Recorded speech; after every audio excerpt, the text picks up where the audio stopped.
Alrighty guys, good morning, hello and welcome back. We are here. I cannot believe that we're already at part 17 of the Elden Ring playthrough. This has been so wild. I am so insanely happy with how much progress that we're making. For those who missed it yesterday, we have just smashed Millennia.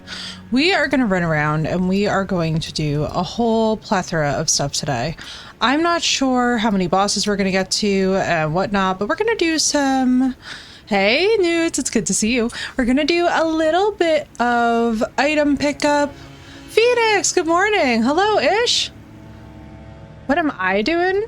This is my weekend streaming time, Ish. Good morning. I was actually up at 3 a.m. today too, funny enough. But we're gonna do a little bit of item running. We're gonna do a little bit of quests finishing. We're gonna do a little everything today. Yes, I had some, Good morning, Lord. How you doing? But yeah, on weekends I get up nice and early to stream a little bit earlier in the day. And then on the weekdays, what we do is we do like more towards like 5:30 p.m. Something chill. And we're gonna die another 500 times, precisely. Although I have to tell you guys that getting through Millennia and getting to 500 deaths on a blind playthrough is pretty solid. Like, I was kind of doing that math last night and I was like, you know, I feel good about it. How are you guys? I just absolutely stomped someone on Duolingo. Big shout out to my other fellows in the Obsidian League, but I just took gold for the Obsidian League, which is why I'm a little bit late, actually. I was like, hang on. I have stuff and things that must be done here. Now, this thing is going to be the plague of my life. Ish, I feel like we're going to fight this thing 700 times before I, Whee! What if you live in the United States? For the most part, everyone here that I know of, I'm pretty sure lives in the States. At present? You're in the UK, Nudes! Oh, I love it. Not too bad, but I'm too tired for it to be good. I feel that, Phoenix. I am... You are? Love it! Listen, dude, I love Europe. I need to get back to Europe, man. I'm missing it. My one experience with Spain was so good. It's 1:48 p.m. That's part of why we started with the earlier times, if I'm honest with you guys. I was like, we need to shake it up a little bit, because even for myself as a creative and as the streamer, it's not that I don't love like the 5 p.m. timeline. It's that, do you guys know what happens when you have a coffee at like 4 p.m. and suddenly you become insane? Phoenix, did the counter not update or did I just miss it? Because what I'll do, hang on, let me go and confer with Stream Elements. Hang on, everything's gonna get really large in a second here. I know that was some giggity, wasn't it? That was some curse. That was some cursed dialogue from the streamer first thing. Oh, yeah, well, here we go, because Stream Elements freaking logged me out. Thank you, Stream Elements. I don't know why does Stream Elements have, like, a thing against us all? I think it's updated. Yeah, let me see. Overlays. Let's go see what it's doing. I have to tell you guys, I love Stream Elements, I do, but I have such a fickle relationship with it. I feel like everybody probably does. Let me see this. Let me just refresh the cache. Because, like, it'll go from 0 to 100 so fast. Now, Ish, how about you? I guess that's the real question, isn't it? Oh, look, and it's gigantic again. That's how we know it's back to working. All right, let's see. Death counter. It's awake. It's had its coffee now. It's here with us all.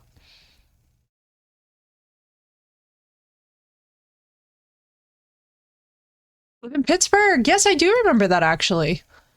I do. I was like, wait a second. I was like, I think you're stateside, if I'm remembering correctly. Because you were saying 3 a.m. and how early it is, and I'm like, wait, so we must both be on EST.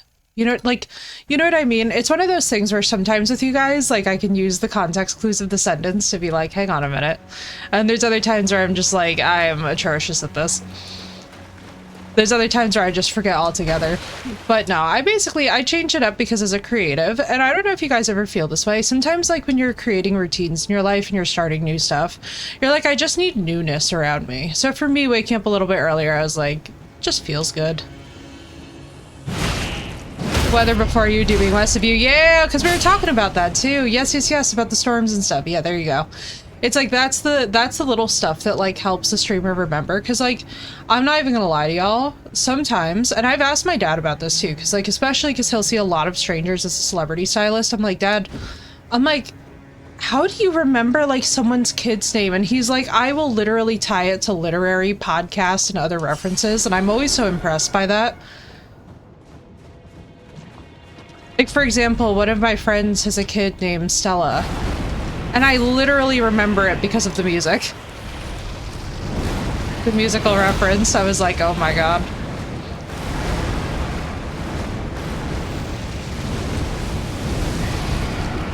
Yesterday and today, the weather is fantastic, right-ish? I'm so excited. But that's also part of why we started doing earlier on the weekends, because I was like, oh, if I make plans with my friends, we're probably going to go and, like, hang out in the evenings, you know?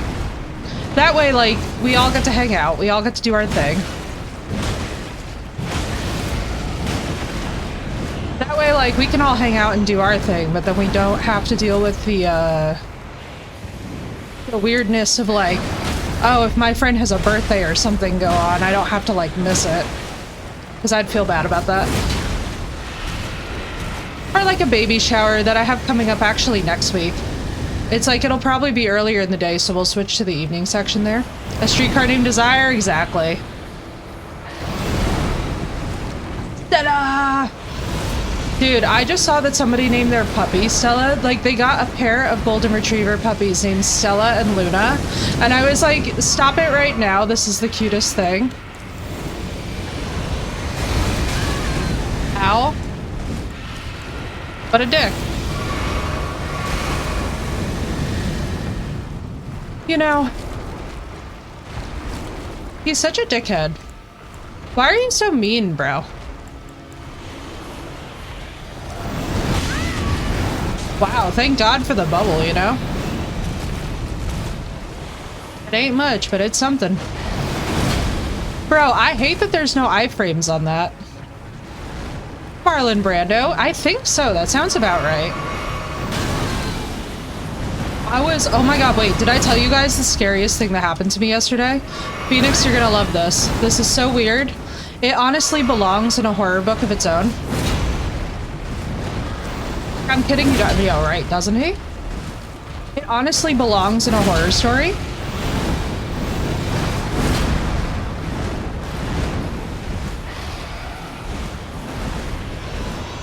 Okay, so have you guys ever been going through something in your life and you buy like a book or something or a movie? Imagine it's a movie, right? You're at the theater and you're like, I just want to like take my mind off of like some stuff that I've been dealing with, and it's nothing serious, but you're like, I just want to clear my head. Okay, so I bought books. When I buy books, what happens is that I go to literally the front window and just kind of see what's calling out to me in terms of like, what book looks most interesting, or is there something particularly good that I can, you know, sink my teeth into? Like, I keep it very chill, and I'm just like, you know, good vibes. I just want to read something that lifts my spirits, right? So last night, I'm literally starting this book. I finally sit down and have time to read it. And I'm like, great. I'm excited to like take my mind off stuff, crack it open, and Phoenix to the names was my situation. And I was sitting there and I was just like I literally walk into my bookstore, feel the vibes of a book, put it in my arms, walk away with it. You know what I mean? Like, no thought devoted to it whatsoever. So what are the statistical chances that down to the names, I would crack open a book that's all about, like, literally the same situation that I'm going through? I was, like, actually sitting there freaking out a bit because all of the names were relevant, like, down to those intimate details that you can't replicate. And I was like, this is maybe the third or fourth time that this has happened to me this summer, and I'm just like, ugh, this is really weird. I never told you the most interesting about you is your wide variety of interests. Thank you, Ish. Actually, yes, at the facility I used to work at, we used to talk about this. I have a lot of hobbies outside of, like, stream and outside of, like, the stuff that I do for, like, work. Yo, literally, it's the second time this has happened. Also, good morning, Crystal. And the fates guided your hands. Yeah, Lord, this summer, the books have been really powerful. That's why I keep on recommending to you guys the Sicilian Inheritance. Joe Piazza, it was so weird. So I work as a practitioner, right, in my craft with Astaroth, also known as Astarte. So this is a figure who... Why am I getting like 31 souls off of this guy? Hang on, wait, are we gonna address the weirdness that... Wait, we'll get to it. We'll get to it in a minute. The game is being strange. But anyway, so the point being is that I was like... This was the weirdest thing. I have had now a couple times. So I work with Astaroth, right? I've been working with Astaroth since my parasitic infection that took my ability to walk away.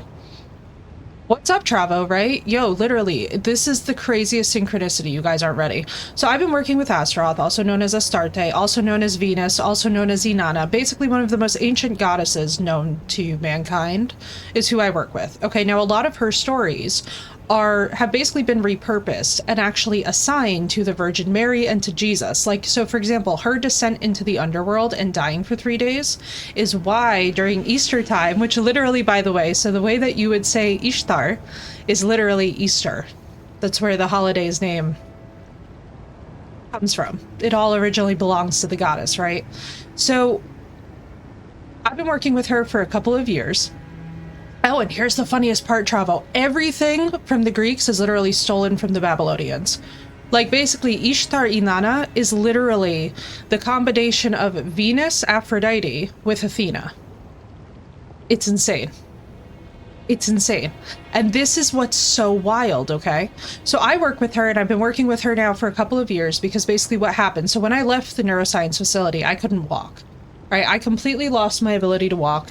I had a rampant parasitic infection. We didn't know this at the time. So for 9 months, I basically battled the most bizarre symptoms of my life. Like, I went from being in the gym 6 days out of 7 of the week, horseback riding 2 times a week, to not even being able to, like, bend my knees to get out of bed. I was actually crawling on the ground. Like, I completely lost the ability to walk overnight. And we were like... So we go to every doctor, there's no answer. 9 months go by, I'm not walking, I'm literally like screaming in pain.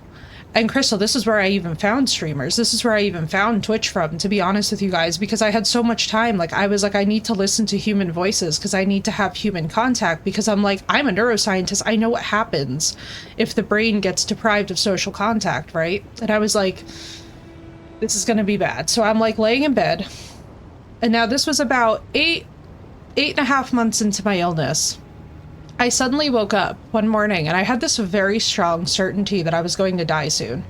And I don't know how to explain it to you guys other than that, like, it kind of comes over you, where, like, and very old people talk about this sometimes, where, like, they just sort of have, like, a certainty, like a weird knowing that suddenly kicks in. I had that about 8.5 months into my illness in bed.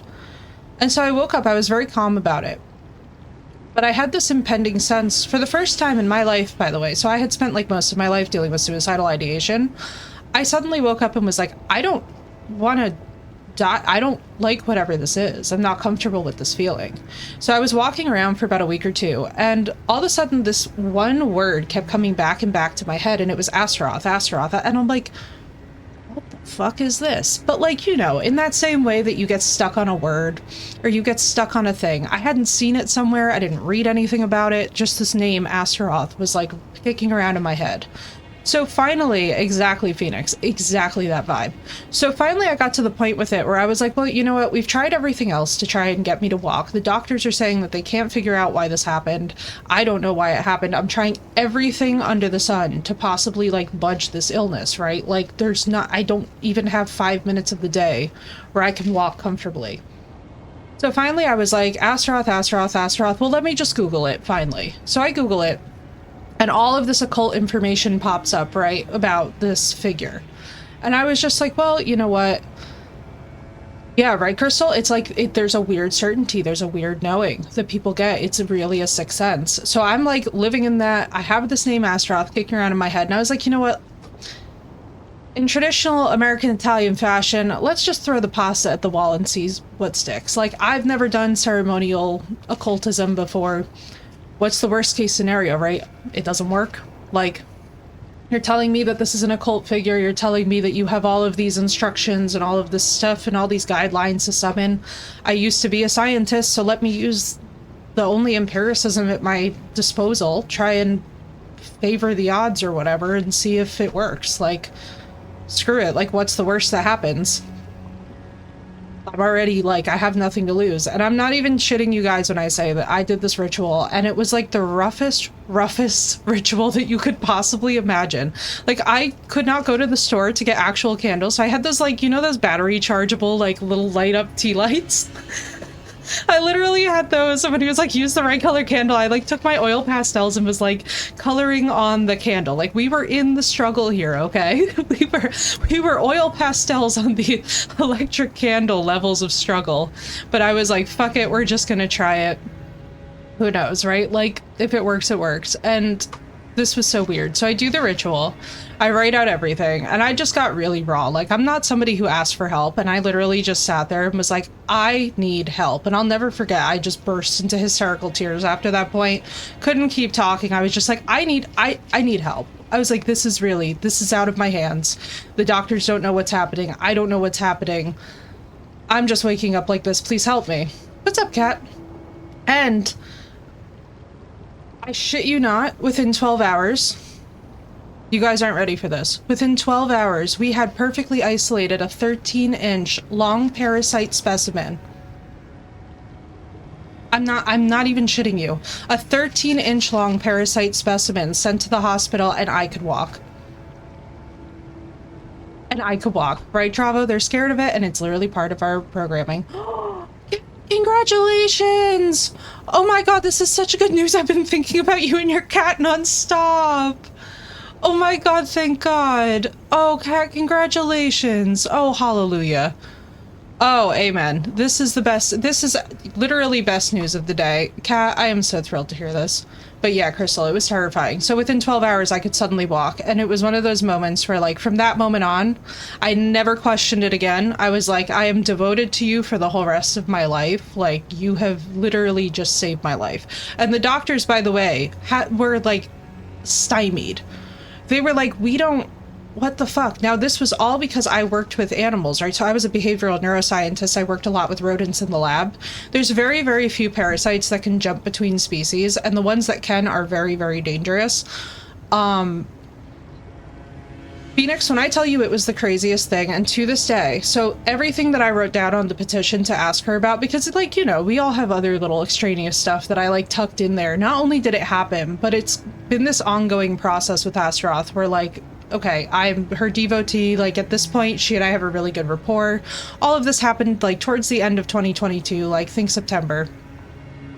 Y'all aren't ready. So I open up Joe Piazza's. All of this was to get to this weird synchronicity with this book, right? So I pop open this book. I'm reading The Sicilian Inheritance. Now, my mother's family is Sicilian. My father's family is from Potenza. So, for those of you that don't know, Italy has a very strict divide between the north and the south in the way that not just the culture works, but, like, the attitudes of the people towards each other, and there's a lot of racism, there's a lot of prejudice. It's a very tense... It actually kind of sucks. It's... If you go there, you know, it's kind of rough. So my mother's family being Sicilian, right? My whole life, all that I have heard about Sicilians is, like, not good. Now, when I had gone to the same bookstore where I picked up the other ones, now, a little more context, this is the first bookstore in our town in 10 years. It's like a tiny little place run by this lovely lady.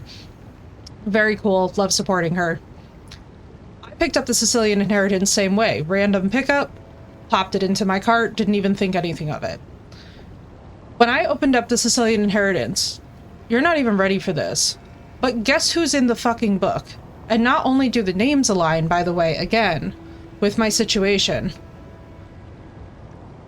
All of a sudden, I'm reading this book, and it starts talking about how there are caves in Sicily, where worship of the goddess Astarte is happening, and happened in secret, and then the stories were applied to the Virgin Mary. And I'm, like, sitting there with chills everywhere. It was the weirdest thing. I was like, what the fuck? Like, here's this book that's already so relevant to my life and situation, and now here's Astaroth just, like, being like, good morning. just showing up inside of this completely unrelated book. Like, this is not a book that should have anything to do with this title. It's a very mainstream book. I'm like sitting there the whole time. I'm just like, what the fuck? A lot of people don't realize that the gods are similar throughout religions because these archetypes are undeniable energies. Yes, Trava, and this is why I always tell people too that one of the most powerful things that you can do in the craft is to start working with the Jungian archetypes and to start asking yourself about your own unconscious, about your own thought patterns, about the way that you talk to yourself, about the narratives that you ascribe to things, right? Like, it's very powerful stuff. And I think for a lot of people, it's funny because when they hear archetypes, they like think that what we mean is that like, oh, it's less real for you. It's like, no, 100%. Like, let me put it to you guys this way. Had it not been for Astaroth, I would not be walking. Archetype or no, there's an undeniable power to that, okay? What's important, though, is to look into the bigger connections in which all of these cultures actually have this all in common, right? Like, we can celebrate things in common instead of trying to parse them out and make them all different. Studying it helps us understand ourselves better. Exactly, Travo. And especially, too, is like somebody who's studied a lot of psychology, one of the most hilarious things for me in the field was the way that people would dismiss Jung. But then whenever we would actually talk to patients who were doing Jungian work, they were the ones who showed the most growth and progress over time. And you're like, You're like, this is frustrating. At a fundamental level, it was very frustrating. I was like, I'm gonna scream. Because, like, my background, for those that don't know, is very heavy psych and then very heavy neuroscience. Yes, Jung. The Jungian archetypes. And then also the... Oh my god. So if you go into the Jungian archetypes, right, and then you start going into the global archetypes of different figures, different mythos, different belief systems, it gets so fascinating. Jung had some galaxy brain moments. It's just kind of one of those things where you're like, holy shit. But yeah, of all the patients, the ones who basically worked with Jungian psychology actually did the best over time. Like, even more so than the ones with classical methods like CBT. Working with Jungian therapists, and also, by the way, Zen therapists,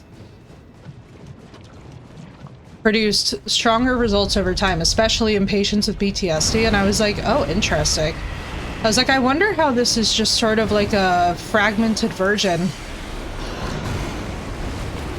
Wait, are we gonna address the runes issue where I'm picking up like 25,000 to 30,000 runes off of a single guy?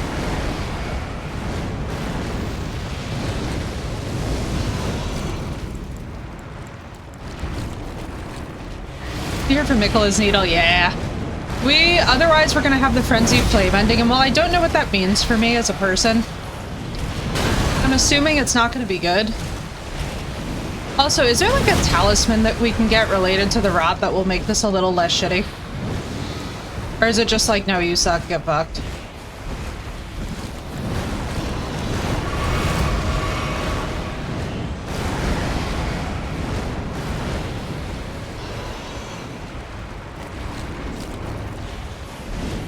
But yeah, it was crazy. I have to tell you guys, just like the insane journey that I've been on myself with the spiritual in the last number of years, one thing that I have learned is that there's such a big difference between what people consider religiosity and actual spiritualism. The mushroom armor. Yeah, where is the mushroom armor? Yeah, but like, why am I getting 25,000 runes off of this one centipede guy? Like, we could sit there and farm and level up. The needle was made for sister. Take away the influence of the rock. I will help you relieve the influence of the frenzy. Okay, yeah. That's exactly what we're here for.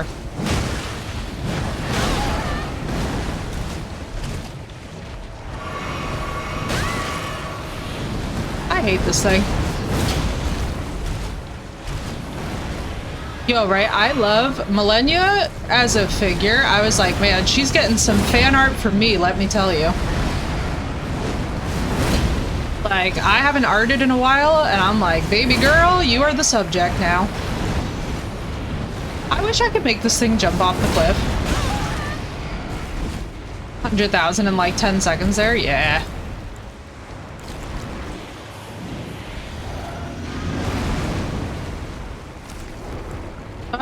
What is happening? Boluses is what's happening.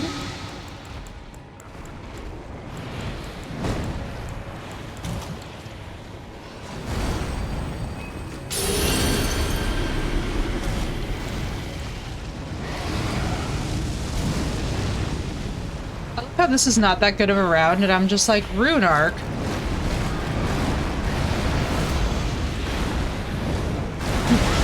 Oh, you piece of shit. 4 million. Oh my god, yeah. So what we're gonna do is we're gonna start gearing towards the next build that we're gonna do for New Game Plus. That's why I've been kind of starting to pump Dex and Mind up a little bit. I think we're gonna do a little more spell sortie kind of vibes. Honestly, the best. He also got me for my birthday an Xbox Series X. Oh my god, Crystal, congratulations. Dude, literally, that's... I have to tell you guys, like, that's points right there. That's sick. That is thoughtful. I love that so much. What do ladies want? Yes. Consoles, please. Wait, that's so sick. Aw, Crystal, congratulations, dude. I freaking love that. I love it when people go hard for your birthday, you know? I'm honestly also, let me just say, still glowing over what Kat said, because I'm, like, absolutely so blessed by that. I'm like, yes, we love this. Vet Bill Dono goals are, like, the thing. Yo, right? Crystal, I love him and I've never even met him. You know what I mean? He's giving great vibes. If you have the flame cleanse me incantation, you can cure rot instantly. It would... Got it way early. Let's see. I think I might have it. I don't know if I can actually use it. That's the really good question, you know? Let's see. Where am I going? Here. I love how in this game I'm not as scared of fall damage, whereas in the Souls series in general, I'm just like, if I fall 2 feet, I feel like I'm about to just explode. Let me see. Memorize spell. I feel like I should have it.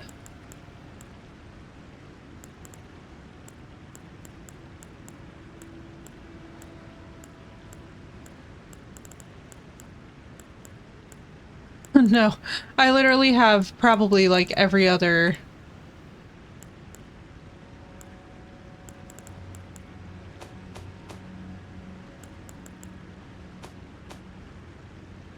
Well, looks like we're going back to Hades. We're going to Hades, I'll meet you there, right? Literally, oh my god, let me tell you guys. Wait, Travo, have you interacted with Lore Olympus at all? I have got to tell you, obviously, very loose interpretation. Very, very loose interpretation. But I am not going to lie, that is one of my favorite freaking series. That is one of my favorite freaking series. That was one of the most pleasant reads, and I love how many people that it brought in with a real curiosity about the source material. Yeah, we're gonna see. Let's just explore some Caleb. We also haven't done any dungeons here. I feel like I'm trying to murder this thing, and it's like I'm missing some of the baby basics that I probably should have gotten early into Caleb. You're not familiar with Lore Olympus? Okay, so Rachel Smythe, what she did is she made a very modernized version of Hades and Persephone, not just meeting, but falling in love with each other, and it is one of the healthiest, most lovely things. And a hidden dungeon here. Perfect, that's what I'm thinking. Whirl of flame. Oh, what's that? Oh, fuck me. Hey guys, hey guys, hey guys, hey guys. Thank you. Didn't need any of that. Hidden dungeon, hidden dungeon. Secret tunnel. Sorry. You can tell exactly what generation I'm from. Oh, the puppies, I know. Oh my god, speaking of which. You guys aren't ready for the cutest, which was Raja trying to be stealthy this morning, but he booped his whole head. Thank you for the follow, dude. He booped his whole head through the door and just plopped on the ground and gave such a mighty sigh of defeat because he was like trying to be sneaky and it didn't work. He whispered to me to avoid spoilers. Oh my god, no worries, Phoenix. Go for it. You can spoil. You're more than welcome to spoil in a Souls game. What's my level now? Good question, Nirvan. Hang on. Let me check. What's my level? We are currently at level 120.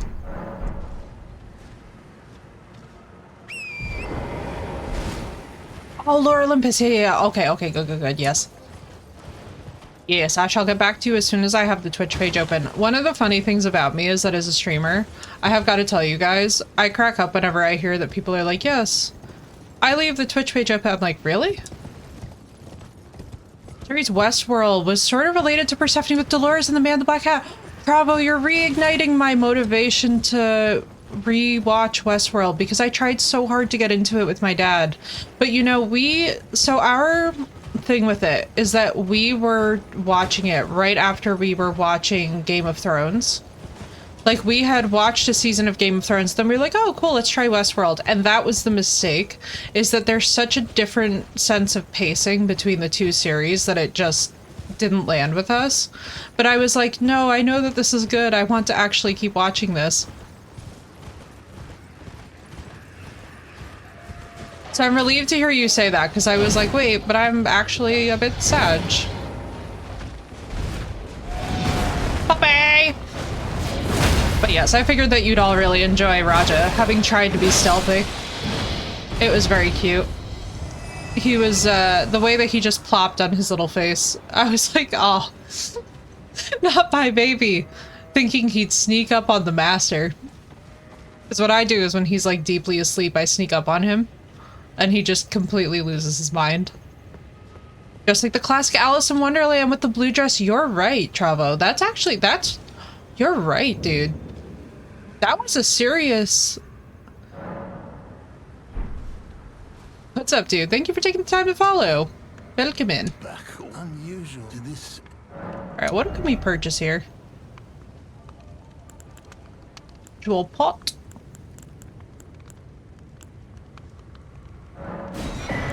Thank you for that. Have a safe journey. Wait till night. Ooh, is there one of the birds? Remember we tried to fight that when it naturally got, So we naturally ran into it, Travo, and I like tried to fight it and then just didn't. For some reason I like stupidly just didn't wind up coming back to it. We did pretty decently on it the first time.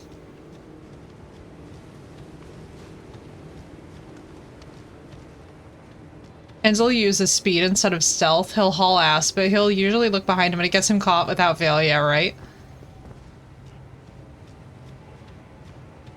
Let's see. Dude, Raja does this thing where he'll have something in his mouth and I'm like, what do you have in your mouth? Like all puppies, right? And he just completely loses his mind. Excuse me? What the frick is this? Buddy? Hi. Oh boy. Oh, we dead. You have the coolest sword! Wait, excuse me, Sith man. Excuse me, Sith man. You're so cool. Bro, what? You have the coolest sword. Give me that sword.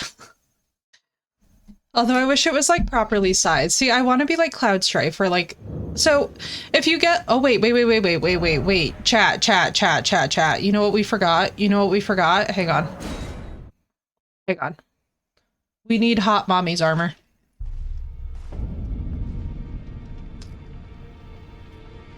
This one's the hardest one. We were doing pretty chunky damage too. That wasn't bad. I already have this sword. And then I killed him. Did I kill him?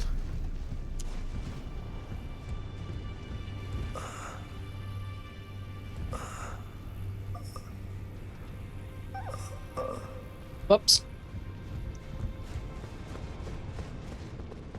She's gonna be mad at me. Fia's gone. Alright, him, I don't think we can upgrade this anymore. I think this is a max upgraded thing. Yeah, 100% is. I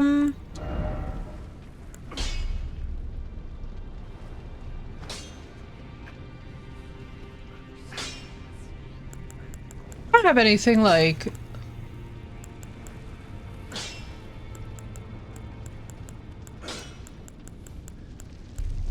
We don't. Okay. I'm gonna duplicate that. Thank you for the follow, dude. What's up, Wolf? How you doing? Hey, long time no talk. Yeah, a whole 24 hours. How you doing? I went real Italian there, and I have no idea why. That went real Jersey real fast. Oh, Rogier, I know. I'm so sad. I'm like, so I'm interested in experiencing, though, the different outcomes, because I feel like in a Souls game, if you don't kind of enjoy all the variety that there is to be had in the different endings, are you even playing it? That went straight up Jersey Italian. That was my cousin Vinny to a T. Hang on, we gotta find our...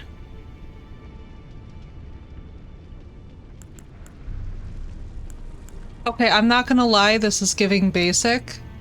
I was hoping for maybe like a lot of Stardew Valley. I've heard so many good things about that game. Do you guys believe I've never played Stardew Valley myself? Why, thank you, Wolf. He was the boss in the place where you got the Valkyrie. Oh, okay. Oh, whoa, whoa, whoa, whoa. This makes so much sense now. Let's see. Well, obviously we need to get the signature. We'll get her equipment anyway. Even though I have many, I've literally never played Stardew Valley. Believe it or not, so I was definitely a Harvest Moon girl growing up. So, like, for me, I kind of got my, Is it really? Wait, that's actually hilarious. Will it give me additional protection from him? Mainly because I'll start laughing if that's true. Let's see, which one is it? Is it the Briar? Yeah, it must be this. It's not going to be the Lord of Blood, although this robe is actually looking pretty fearsome.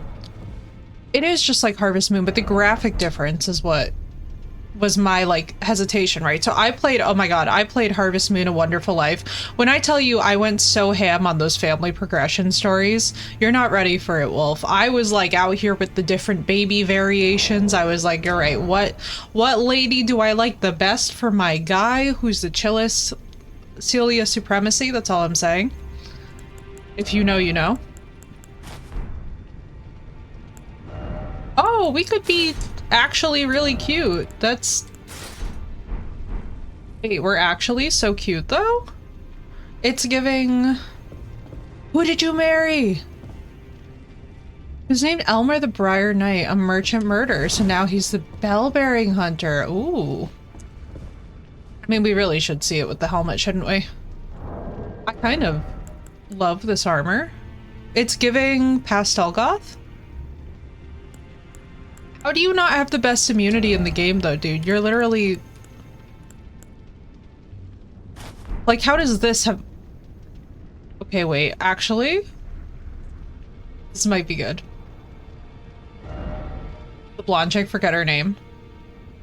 I haven't played Stardew either, actually, but would love to. And possibly Animal Crossing, since it's so memeable. Yo, right, Phoenix? I feel like we have to have, like, a... We should do something where we have, like, a cozy... gameplay walkthrough time period, but make it goth. I need a goth cozy game. You know what I mean? I need it to be like...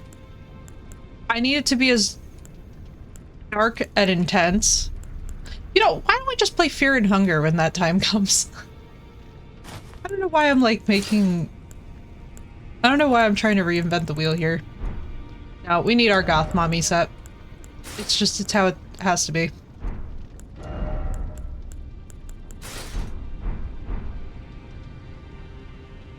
Yeah, Malekith is just...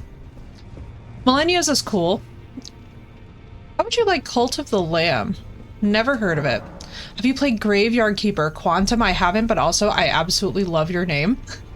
I haven't played Graveyard Keeper, but hang on. That I could remember, and that sounds actually amazing. Like, what is the Graveyard Keeper? Tell me about it. Sword is sweared. Faith 35. Jesus, can you imagine if we just start doing the flower? What's up, Project? Good to see you. Flame cleanse me. It's near the Raya Lucaria. That makes sense, actually. That makes more lore sense in a weird way. No problem. Let's go over by there. Because there's still stuff on the base map that we, like, have not explored. Which is why, too, at this phase of the game, like, once you've smashed Millennia, I'm like, alright, we need to backtrack a bit. So, what would probably be the best? Church of Vows? Thank you. I wonder, is he gonna be, like, super... Church of Vows. Yeah. Graveyard Keeper, that sounds so sick. I love how, like, cute and goth that sounds because, oh my god, wait, you're not ready. So I was actually thinking to myself, you guys, when Tyler died, so for those of you that don't know, by the way, I have a dead partner. And when my partner did die, I was actually thinking to myself, like, I would love to get a job as a graveyard keeper. Like, somebody who just tends the graveyard 24/7. Stardew Valley, but it might be a goth version of that. That would be sick. That would be sick. Quantum, you have just opened me up to a whole new genre. We are about to grind that game so hard. The Fire Monks have it?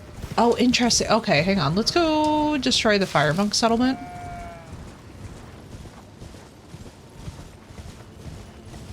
Follow the, you guys?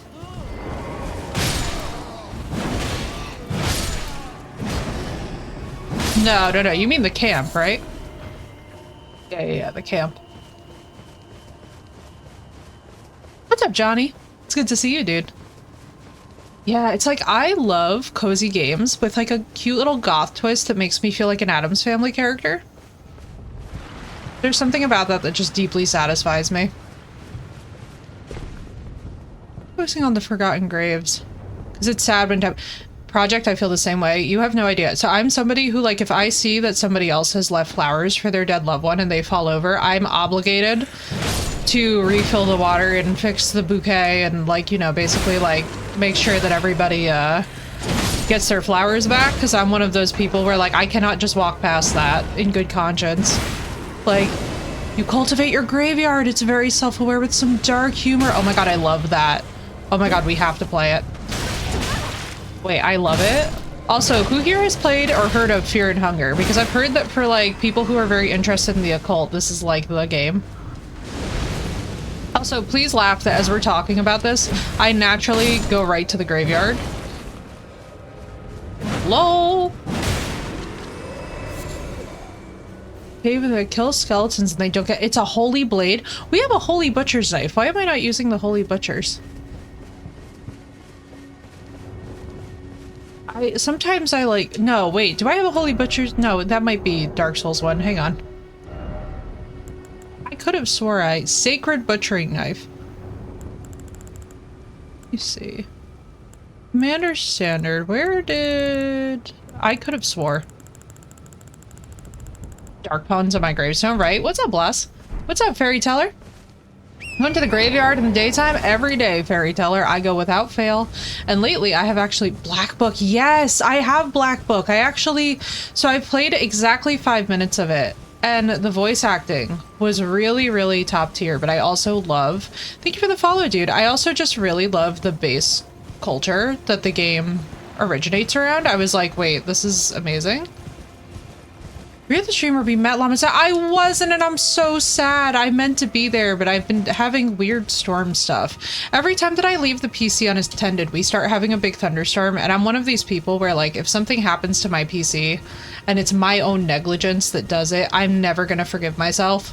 Like, I'll never stop harping about it on every stream. And so rather than put you guys through the annoyance of listening to me just basically lose my mind, I did Fairy Teller, and I was very angry at it. I actually wrote the devs. I was so angry at that game that I literally wrote the devs, because not only did they erase indigenous presence basically in the game, but the one character that they included that was indigenous had a quest surrounding smallpox blankets.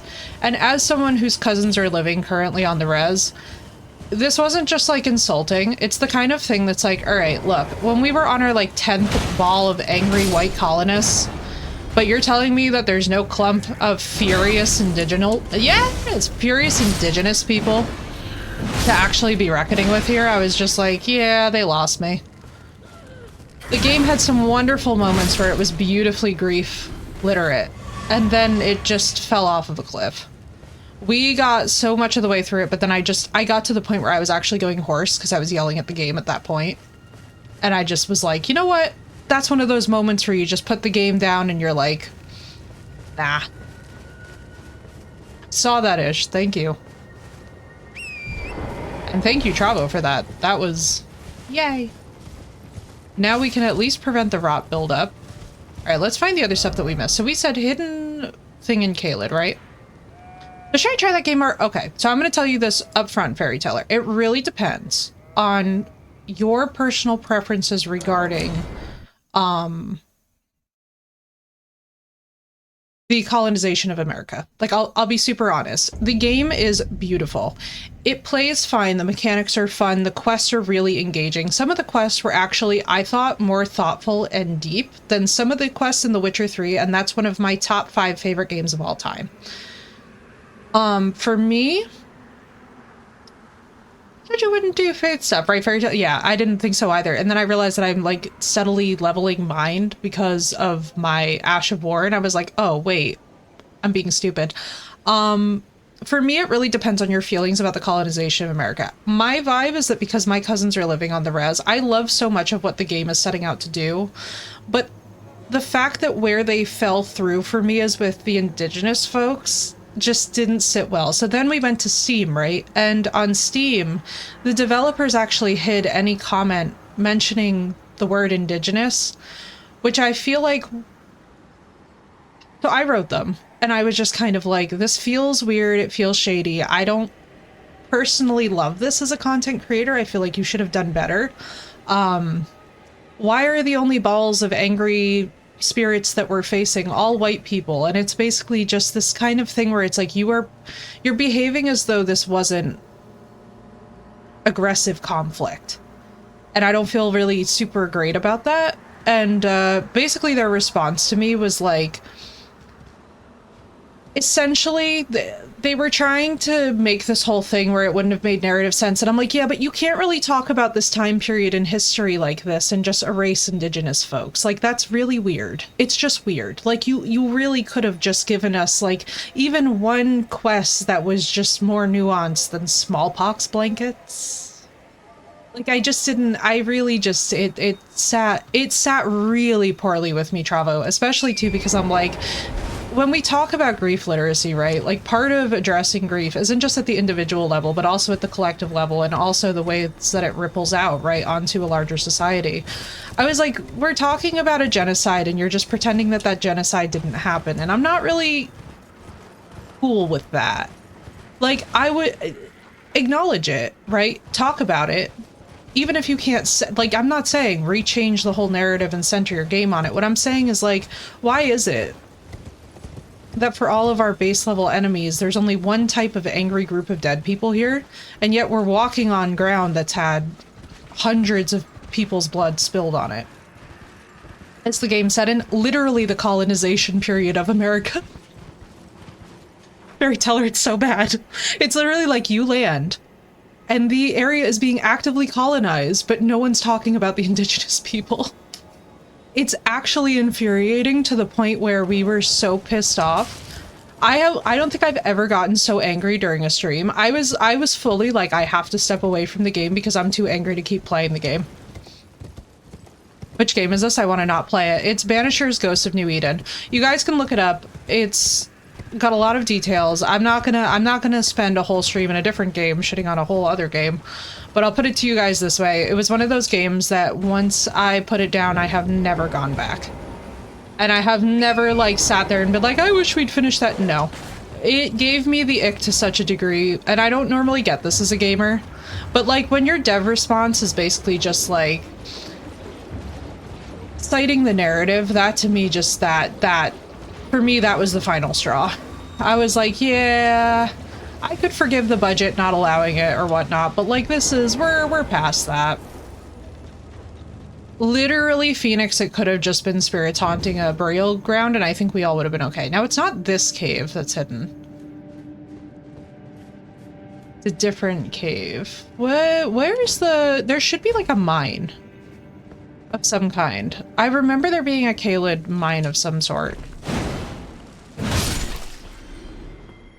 Calm them down would be cliche, but it's better than smallpox blankets. I think for me, the part that really did it with the game, the part that really pissed me off, is that you are literally arriving on a boat. You are literally arriving on a boat. Well, and here's the thing, right, Perry Teller? It's like, yeah, I don't love the burial ground either, but we could at least acknowledge the fact that genocide happened here. They are acting in the game like it didn't even happen. It's never brought up topically. The only time that it's brought up that it, actually, so this is what truly did it on stream. This is the part where I lost my shit completely. So in the quest involving smallpox blankets, which I was already sitting here wincing and twitching, and like chat was like, she's mad. Like I was actually yelling. Like to the point where I was like, I'm sorry chat, I am too emotionally pissed off to be able to do this right now. And I don't normally get that way ever on stream.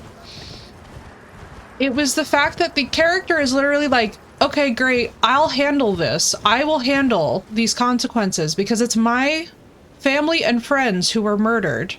Vengeance belongs to me. And the game literally does not allow you to just be like, you know what? You're right. You do you. As she literally requests, it's like, congratulations, you're forced to finish this quest, robbing her of her agency anyway. And I was just like, I've had it. I was like, this is it. I've had it. Literally anything. Even a trope would have literally been better. Even a trope would have literally been better than what they wound up giving us. And so it was very heated. It was one of those moments where like, you sit there and you're just like, all right. Like, this one's gonna be a rough day. And Freefall will always be good, yeah. I would prefer just about anything compared to what Banisher's Ghost of New Eden did, and what sucks about it is that the game had so much potential. If you were in, you have walked out, turned right, and jumped up the ledges. Might be the right one. Well, we've explored that place to death. Those who consume entertainment media do not do any critical thinking about what is entertaining us, right, Trava? And that's the crappy part. That's the crappy part. It's like whenever we talk about inclusivity, whenever we talk about being aware of these narratives, I think so many people erase indigeneity because it's like we don't even talk about it at the country level here as residents. Hey, Banisher, so bear with me here. Maybe you can't see their spirits in the game because your characters have completely different faith. No. It's literally fairy tale, even by the metrics of the base lore. It doesn't make sense that they're not there. It's one of these things where, like, I'm telling you, I tried every which way, and Phoenix can testify because Phoenix was there for the whole thing. Literally for every minute of the whole thing. I literally tried to explain it myself by the metrics of their own belief systems, by the lore of their base game. And the way that we were like trying so hard to root for them, and then it just got to a point where it was like, there's no more excusing this. This is actually just obscene. We literally tried looking for every possible redeeming quality in the base lore, every possible explanation, and there just wasn't one. And we were like, they literally just didn't think about this when they made the game, and it was just such an ick. And we couldn't look back. I was like, this sucks. Crack might be the right one. Like this kind of crack? Or like... I'm just gonna put a marker somewhere and then run towards it. Which the thing they did was say all the natives left. Oh my god, yes! Yes, they gave us the natives just peacefully leaving off the land without there being conflict, and I swear to god, the deep breath that we all took as a chat, like, and Javo, I agree with you, this is one of the dangers, right, of people not considering what they're consuming. for what's entertaining them. When I tell you that the deep breath that I had to take, the crack will be a trench leading to a cave inside the right side. Who says that? Our textbooks, by the way, in if you want to scream, our textbooks in America right now that we're giving to children literally say that the Native Americans just up and peacefully left, guys. I freaked the fuck out. My niece is so sweet. She's so quiet. She's so lovely. She's like literally one of the shyest things. The poor thing brought home her homework when they were living with us because like my brother had a house fire. It was like a whole thing. They were living with us. She has her textbook open for her history class. And when I tell you that I saw that and immediately was like she doesn't know our cousins who are living on the res, but I was like, I teleported. I lost it. Same, Phoenix. Same. It's like there's actual history. You don't want to be down inside the crack. You want to be along the left side up high, and there will be a branch leading from the... Okay. So let's see. So left side crack. This probably around here. Is it near the isolated merchant?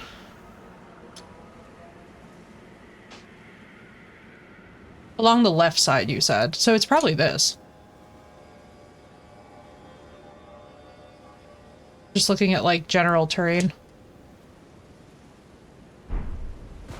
We just freaked out. It just wasn't...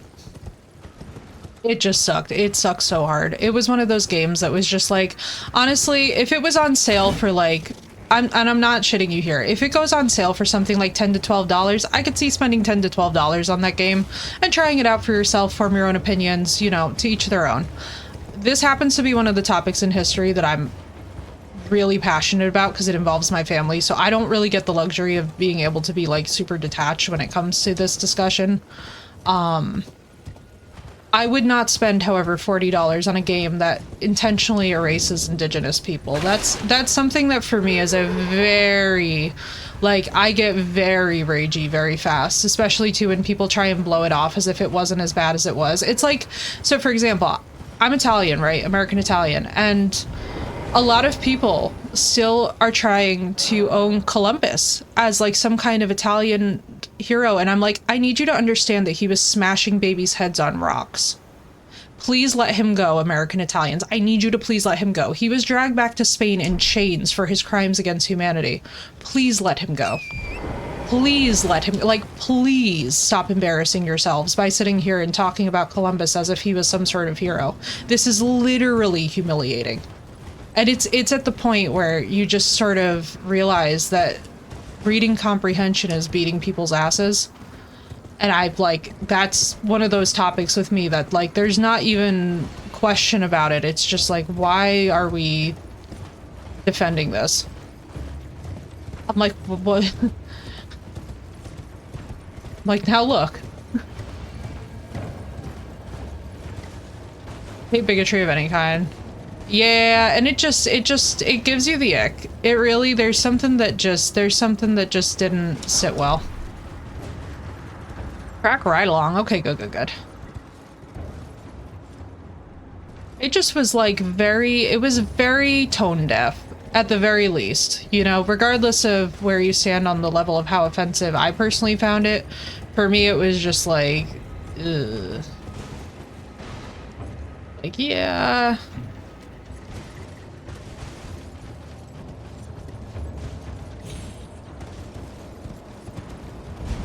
I want to ride down the map. Yeah, let me see. It looked like there was like a jumpable, like, you see that route down there? It looked like that was going to be a thing. So let me see. Cross. Let's see. There's also a, oh boy. Also a Grace nearby, yeah.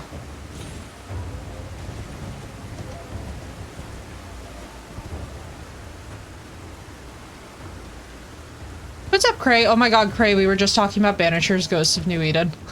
You wanna laugh? You wanna laugh?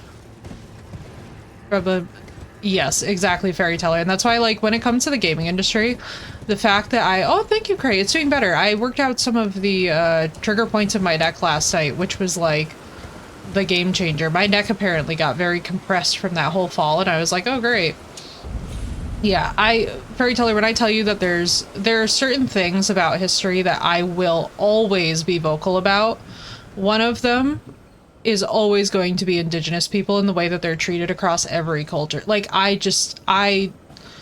there's certain things that just activate primordial rage in me, and that's one of them. If Millennia caused a scarlet rot when she bloomed during her fight with Radon, then why was it red in the cutscenes before she bloomed? Love this lore, right, Travo? I want them to explain that. Oh, yeah, remember Cray?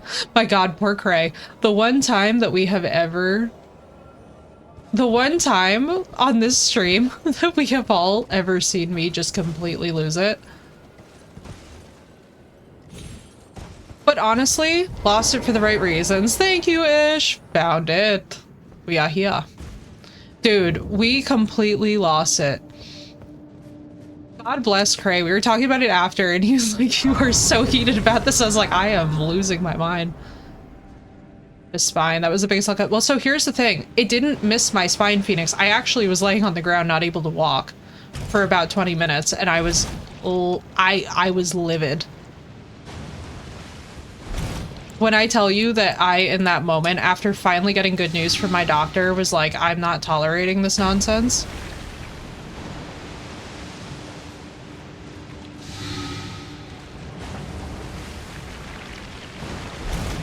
Let it accrue. God damn it. What's up, Senpai? In fairness, I feel like anybody would. This is a sensible place to, this is a very sensible thing to miss. No, Cray. Listen, this is the thing, guys. Even if a game does crap like that, I never want you guys to feel... It's not a reflection on you that a game dev makes a choice. You know what I mean? And it's very okay that, like, our opinions of games can all differ here. We can all discuss it. I'm not gonna, like, if you guys play Vanishers for yourselves and you love it, I'm not gonna, like, sit here and look at you any type of way. I'm somebody who it's like, it's media that is literally meant to be consumed, and opinions are meant to be made about it. Me penalizing y'all for having a difference of opinions is the equivalent of, like, the BS that we see in some of these spaces lately where people are like, how dare you have a differing thought? What's up, Senpai? I'm doing well. But it doesn't slow you down. Oh, that sounds amazing. That would be very helpful. I'm so lazy, I don't want to pull out my... Hang on. Boluses. But my lantern I can pull out. That would make... Exactly. Right, Travel, and that's the thing, like, if you guys aren't, like, also, by the way, like, super passionate about the history, like, I don't expect y'all to take the same exception that I take. You know what I mean? Like, I care because it's literally, like, my cousins are struggling to this day because of these situations, so it's the kind of thing that, like, I get, like, very just... You know, everybody has their thing. Honestly, everybody has their thing, especially in games that will just send them. For me, that's fine. It's not taught in public school or private. I ever went to, yeah, right? Oh, dude, even at the higher education level. You know how many times that I was in the room with scientists who, like, could not reading comp to save their lives? Like, we all know what the word attenuate means in the sciences, and they would be, like, passionately arguing that it meant the opposite of what it means, and I was like, I need you guys to understand that there's nothing wrong, ever, with being like, oh, that's what that means. Right, carrying on. It was just, it was like, what? Alright, let me do this. Let's get rid of that. Oh, nice of me to scroll past them.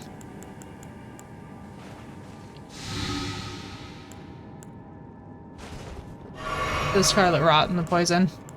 Yeah, we'll find out about that in a bit. I'm not too bothered about the incantations because, again, as I said to Fairy Teller yesterday, and I'll tell you guys again, I'm not really somebody who pays enough attention to care, if I'm being totally honest with you guys. Part of the reason why we're starting with Bonk is because that's just not my main thing. I love how my Mimic is just like, hello. Oh my god in heaven. Ow. You know, let me get the boluses out. This is about to suck. You piece of shit. I'm just like not somebody who pays that kind of attention, unfortunately.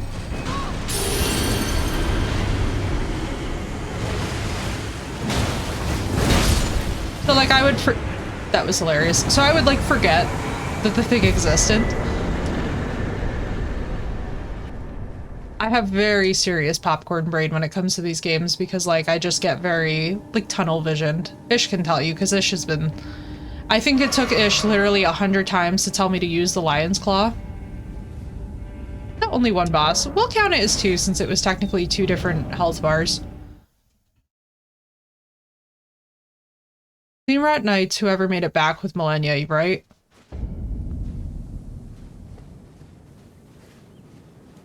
Right, let's see. So mushroom armor is where we said. Because honestly, this rot is just a chest in here, but it's either this place or the cave down lower left-hand corner. Okay. We shall keep going.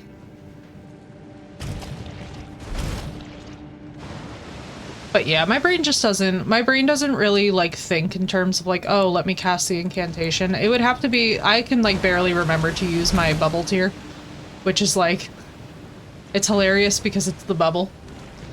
And you would think that that would be like one of the simplest things to remember. But like, especially when we start to do stuff without summons, it's just gonna be pandemonium.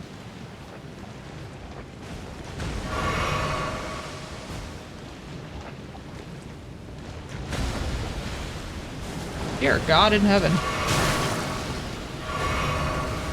Words cannot describe how much I hate this area.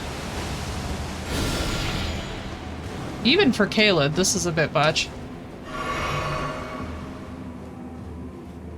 I love how the rot, hang on.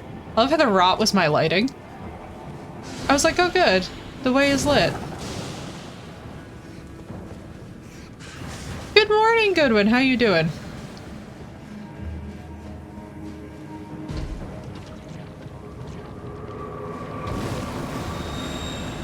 There's not much of note in this area, right? Hey, Blacksmith Wukong? Probably not, Victor, because I don't own it. And I don't have it pre-ordered. But if it winds up being something gifted, then I definitely play it. But to be honest with you, it's not something that's like super high up on my list right now. I've heard very mixed reviews from people who've had early access to it. However, if it comes into my possession, great, but I'm not going to spend full price for a game that's getting mixed reviews from people I trust. That's one of those things, it's like, I'd love to play everything for myself, but I gotta be in a place where it makes sense to do that. This one, you have a lot of places to farm runes. Tina's been playing on a high-end PC, yeah. I'm very on the fence about it when I hear bad things from people that I trust who make a lot of content. I have no idea Fairy Teller, to be honest. Good, so bad. Yo, right, Travo? Right, I feel that way about the Dune game, too. Like, I've only very recently gotten into Dune. Alright, let's try the place that is... Did we do this one? Yes, we did. You said bottom left of the map, right-ish? Bottom left, I'm assuming, means, like, down here.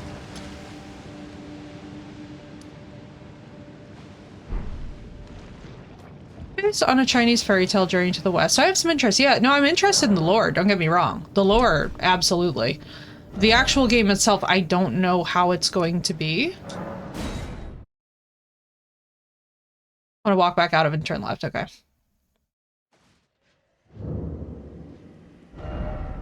Mango. I'm so sorry.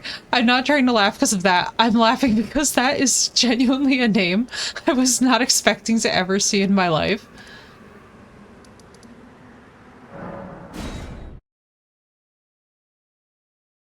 My hopium on it, right? Yeah, listen, it's always okay to hope that a game is going to turn out good. And also, what your definition of a good game is might not match somebody else's.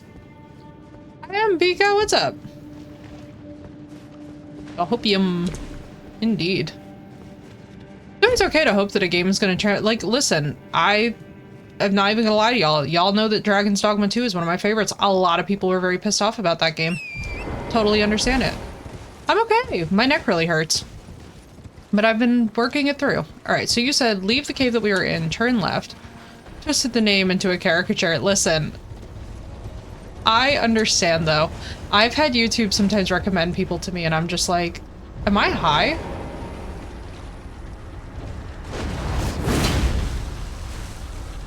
Oh my God in heaven, that's not what I was expecting.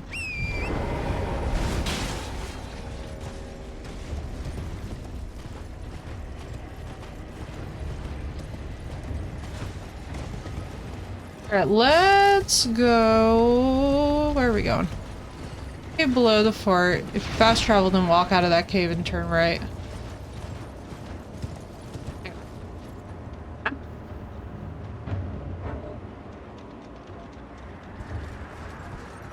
Here's game of the year. I doubt it, to be honest with you. Unless something really turns around from what I've seen from people who have it, who've played some of the early access. I don't know about that. The fort on the left side of the map, okay. I just get away from this dick so I can open up my mouth. Get away from this dickhead. Like, no.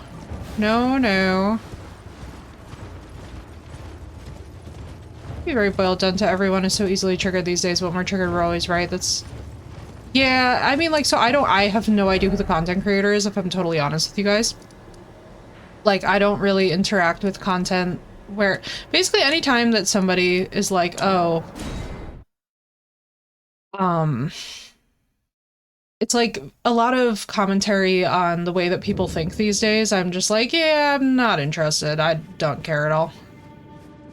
I'm just like, yeah, usually when people are getting offended about a thing, there's a level of just like, everybody has different tolerance levels for what they accept and what they don't accept. And I don't think that we should all be nasty to each other about it. I think we all just need to learn how to let people have their differences of opinion. Turn right, there'll be a bunch of guys slinging poison at you. I think Dev's had a bad disease of ruining great games recently. Apparently it's contagious, yeah. I think so much of it also though is that as the public, as we all experience different events in the world, right? As we all experience just different things, period, we're all going to have different takes on those experiences. We're all going to have different tastes that evolve as a result of them. It's like, I'm a very live and let live person. I'm not really a big fan of these commentaries that are like, is everyone becoming too sensitive nowadays? The public perception is shifting around topics that either matter to them personally or matter to people close to them. So I think if we all just engage a little bit more empathy and just kind of tune it out when it's something that we're not really like actively into a discussion about, it's probably for the best. Which thing regarding Hogwarts might be its own game. That's what I was saying, Phoenix, is that I got an email from them being like, we're making our own game for Quidditch. Don't you want to buy it? And I was like, no, I don't, Hogwarts Legacy. Quidditch should have been in your base game and I'm not throwing more money at you. Figure your ish out. Expecting something, you're going to jump up to the top where they are. There'll be a cave up there. Okay. Cool. It's not that I don't like Hogwarts Legacy. I disagree with their marketing practices when it comes to making a whole separate game for Quidditch. I see it as a money grab. We asked for it in the base game. They said we'll put it in the base game on further updates. They never did, and now they want more money. And I find that to be really shitty of them. Thinking I should have even thought about stuff, yeah. I just find that their marketing really sucks. I think that their policies really suck when it comes down to it. Like, if that's how they're gonna behave, fine. But like, don't expect me to keep on throwing more money at your product. How's the base game? From what I've heard, fine. I haven't played terribly much of it, but for what I did play, it was enjoyable. I just like, you know, for me, I'm kind of the person where like, if I'm sure that the game is wonderful and everything, don't get me wrong, and I'm sure that the Quidditch game will be really cool. I just completely disagree with their policy that they're like, yeah, our community has asked us to put a thing in a separate base game, and instead of doing what we said we'd do and trying to implement it, we will instead try and sell you yet another thing. Yeah, it's like, listen, I've heard it's a beautiful game. We're actually going to be playing it this autumn in full. No problem. We're going to be playing it in full this autumn. I'm sure it's wonderful. I just don't want to personally support it when a dev lets down a whole community like this. Like, it just kind of is one of those things where it's like, oh, sucks. If you're not a Harry Potter fan, probably won't like it. I mean, I'm a Harry Potter fan, but I'm not one of the rabid ones. So, like, I'll put it to you guys this way. I was always interested in Harry Potter growing up. Like, obviously it's cool. I'm into the stories. I think they're really great and impactful. Totally into people enjoying whatever fandom that they enjoy. I loved watching the movies. I was there for the book releases because I'm old enough where when the books would release, I was like in line as a kid, and it was really fun. It was a beautiful way to have a childhood. I'm just, there's kind of like a cult fandom that sometimes surrounds Harry Potter that for me, like, I always felt a little bit more invested in like Tolkien, not so much C.S. Lewis, because to be honest with you guys, I just, you know, I was fine with him. It's like, it's fantasy, I'm into it. But I was much more of like the Forgotten Realms, Dritz. Yeah, I love the Assassin's Creed open world format. I'm one of those people where like whenever they announce a new one, I'm excited for it. Like, as much as Shadows isn't really a time period in history that I'm super invested in, I'm excited to play it. Like, and this is the thing, right? Travel in with fantasy, like, everybody can have different tastes. For me, I've just never been big on the... How do I put this?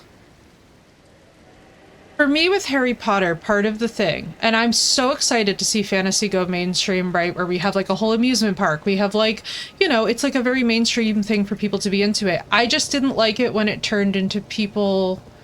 Like, if you were sorted into a certain house, so like my original sortings were always like Ravenclaw, and then as I got older and I got boundaries, I actually got resorted into Slytherin, which is like a funny distinction that it's like, okay, cool. And like my Patronus went from being a rat to being a hyena, so truly no complaints. But basically for me, what I didn't like was when everyone started turning it into like a personality metric, because I feel this way too about astrology, right? Ancient art, beautiful ancient art, but reducing it down to these people suck because they're this is just like so dead brain to me. It's up on the Altus Plateau, see the water. Okay, let's go look. We have Assassin's Creed Odyssey's treatment of Helots. Haven't played Odyssey. No idea. I'll keep it in mind though for when we get there. See the water cave. Oh, let's see. Like the 2 hours that I played of Odyssey, I just like wasn't engaged by the game the same way that I was with Valhalla. Like Valhalla, we got 280 plus hours in Valhalla on the PS4, so like I'm a little deeply invested in that one because I found the music relaxing. I have not played Odyssey. I love the open world format of Odyssey. I'm excited to like reapproach it with you guys because we're gonna play that through as a channel, but like I have not done really enough with Odyssey to have gotten into, like, I wasn't invested in the characters, I wasn't invested in the stories. Chinese government trying to shut down. You'll need stone sword keys to get in. Alright, where? So we're at the Seathwater terminus. I'm assuming that it's a cave up here. Let's just make sure that I didn't already have it.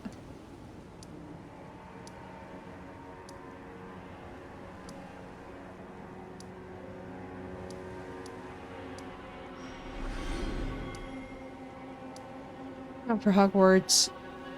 So it pretty much automatically puts me in the Slytherin, yeah. I mean, like, here's my thing too, right? Like, there's not really anything morally wrong with being in one house or another. Like, as you grow and change and your values grow and change, you're gonna make different choices which will affect where you're sorted into. I just always kind of found it very cringe when people were getting, like, a little too, sweaty about it. See, Odyssey's idea of making immersive Grecian world is to throw them in words like Malacca and Drachme and everything. Yeah, that's sad. And like, this is the thing too, Fairy Teller. It's like, so for me, the reason I like AC Valhalla, right, is because we have enough watered down Viking content where like it doesn't piss me off. You know what I mean? Like, it's just like, all right. Oh, okay. Got you. Go back to... Basically, like, Valhalla, it would be very hard to offend me because we literally have entire satirical things built around the notion of this time period. So by contrast, a game with beautiful music, a pleasant aesthetic, you know, quests that are just engaging enough, but like not so much where you need to feel like your heart's getting ripped out of your chest. It's enough for me, you know? But like, when it comes to the Greco-Roman time period, one thing that I will tell you guys is that I feel like our standard for historically accurate games needs to dramatically shift in terms of what we expect. If we're going to say we want more historical accuracy and we want more cultural accuracy, it's like we have to really be ready for the idea that we want that the way we say we want that. Character's a woman, is gallivanting around society that would have murdered her on sight for doing any of the stuff she's doing in the game in Greece. So they're in, enjoy it actually, but I want a character in every house. Same Phoenix. It's a bad rep, but never forget about the greatest member, IMO Snape. Yeah, and I would just say this. I think for a lot of the people who are using any kind of fandom and any kind of sorting as like a personality metric, maybe try therapy first, because it's like a really weird... Hang on, my controller is just like deciding it's not going to agree with us. Give me 1 second. I think for me, it's just a little bit cringe and weird when I've seen people doing that. Oh, the game crashed. Oh, fun. Crash. Oh my god, you're crashing. Oh, it's crashing. Oh my goodness. What in the... Okay. So Tsushima, it's much more immersive, yeah. Here's my thing. When we talk about historical accuracy in games, and, you know, let me put it to you guys this way. If any of you guys know Kingdom Come Deliverance, you'll probably know some of the controversies surrounding Kingdom Come Deliverance. I think when we're asking for things like historical accuracy, one of the things that we all need to take a deep breath about is that that's going to mean that some of the content in-game is going to be outright cringe, offensive, and just land wrong with the crowd who's not informed about why it's there to begin with. And I think one aspect of Assassin's Creed as a franchise, right, is like, and this is in no way an excuse for it. I'll never make excuses for it because I would like to see more historical accuracy. If you guys saw my reaction when we first started Assassin's Creed Black Flag to the time we finished Assassin's Creed Black Flag, I have, like, besides Banishers, I have never been so disappointed in a game. When I saw their treatment of Anne Bonny, I fucking lost it because pirates are my thing, okay? Like, I'm sitting here reading a book about Henry Avery in my free time. To try therapy first is the best thing I've heard. Thank you, Quantum. Yeah, but like, no, for real though, like, people who are really into like the sorting hat shit, please go to a therapist or get personality tests. For me, what drives me insane is that when we talk about if I can play as a female shinobi through the entire game, agreed-ish. And here's the thing, right? When a lot of people cite historically accurate games, they bring up Assassin's Creed and it's like, there's no historical accuracy in the Assassin's Creed games at all. And we shouldn't be looking at them for that. They're pleasant and enjoyable vignettes. Enjoy them. But like, if you're looking for a, quote, historically accurate video game, not only is it going to be brutal and bloody and honestly kind of awful, it's going to really make you question, like, shit, dude, do I want this the way I think I want this? And that's a lot of what happened and wound up happening, honestly, with something like a Kingdom Come Deliverance, which is like, it's actually cringy at moments, the way that you see people get treated. And you're like, oh god, it's like, I love the games, do not get me wrong. I'm very excited for Kingdom Come 2 releasing at the end of this year, and we're gonna play that thing to death. It's just one of those moments where I think as an audience, we also have to be aware that sometimes what we're asking for maybe is like gonna be rougher than we're expecting. And so for a major franchise, there's certain things that like the AC games, they could put in intonations, they could put in writings about it, they could put in quests that are like kind of loosely referencing some of the more horrifying parts of history. But I don't actually think that they're a studio that's well equipped to take on, like, for example, the brutality of genocide. I really don't think that Assassin's Creed is actually a good franchise to take that on. I think that they could speak against it very subtly in quests that would be really thoughtful and really well done, but actually depicting it is not something that I would put in their hands. I don't think that that will end well. And so, you know, whenever we're talking about like topics in history that are particularly contentious and time periods, right? We're gonna see certain things that come out that are like, yeah, it would be really tough to market this to a widespread audience. Like, I understand why Black Flag made the decisions that they made. However, as somebody who has quite a lot of personal investment, and considering that I have historically in my family some of the individuals in question being mentioned in the game, I felt very uncomfortable with their treatment of the subject and was just like, you know, it's a great pirate game, but if this is the best we've got, we need to do better. We gotta campaign for more interesting games. Yeah, that's what I was thinking too. I was like, yeah, I just want better games. I want games that take these historical time periods and instead of trying to like... slower? I don't know. Back and forth with this one. I wonder if they're gonna do what they did in Valhalla where like the Animus decides. Because I actually didn't mind that. I was like, oh, that's actually pretty... that's a cool option. So you're basically saying to the player like, hey, here's canonically what the Animus would choose. That's sick.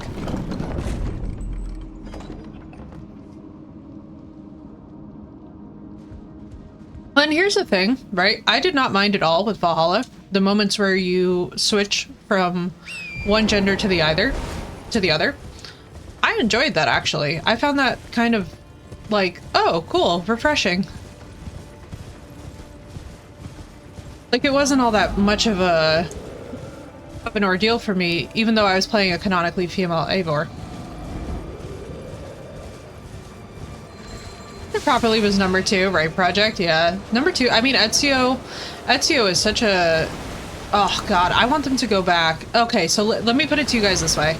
I do not want them to change the original content of Assassin's Creed 1, 2, 3. Like, I'm not saying this. What I want is for them to do an open world project once again in Italy and actually get to, like, run around the countryside properly, like, the way we are here. I want to actually look at beautiful historical Italy and just feel all the feels.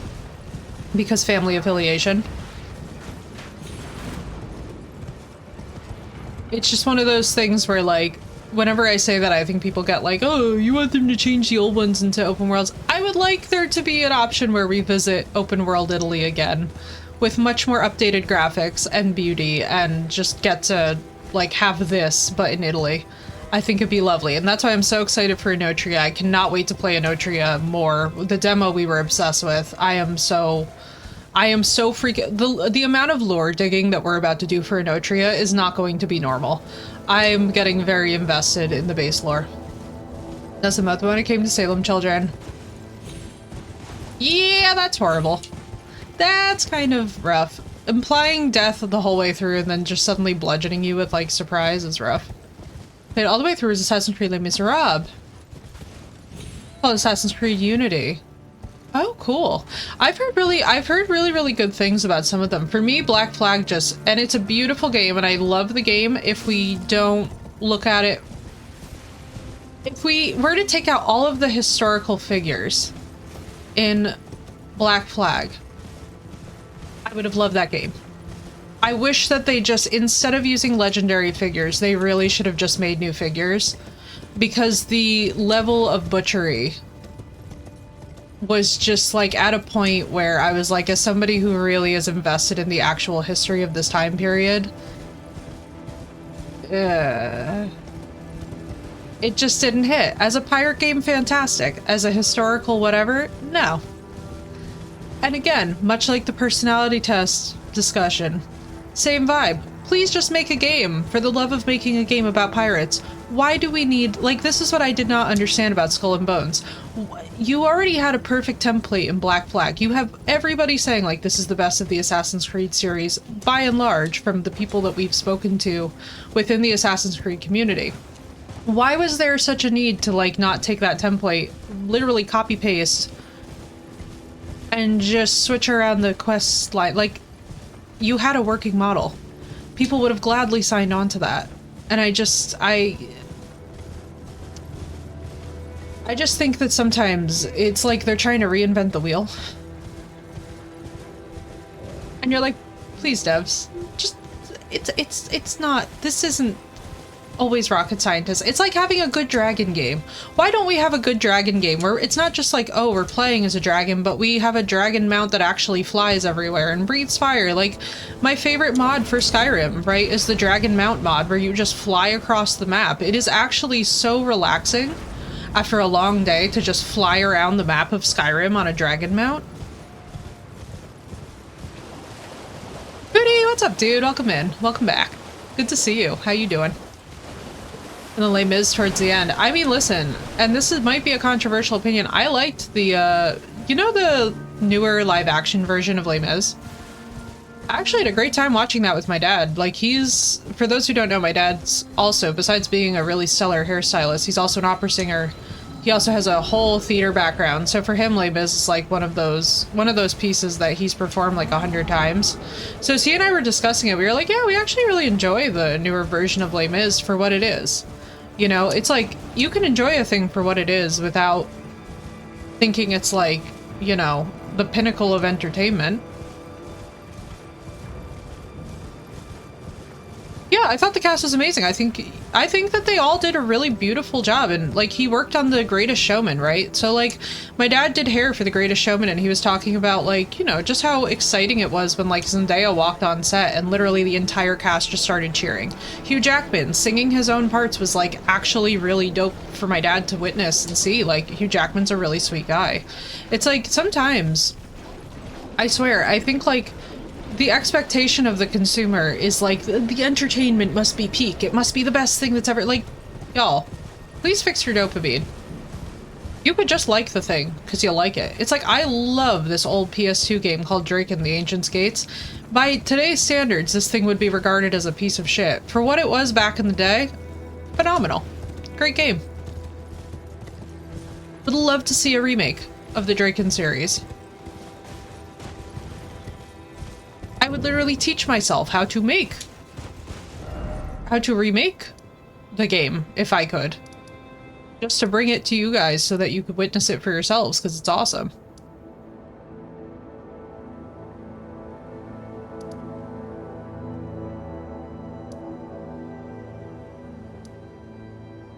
But it is most definitely not like, it's definitely not something that I would sit there and look at and be like, yes, this is the pinnacle of gaming. It's, it hasn't aged well.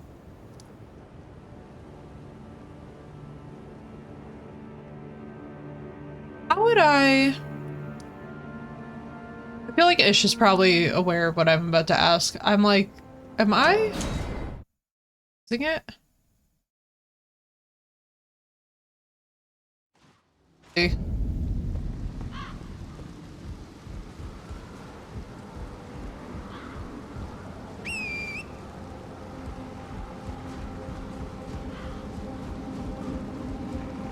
Doing thing.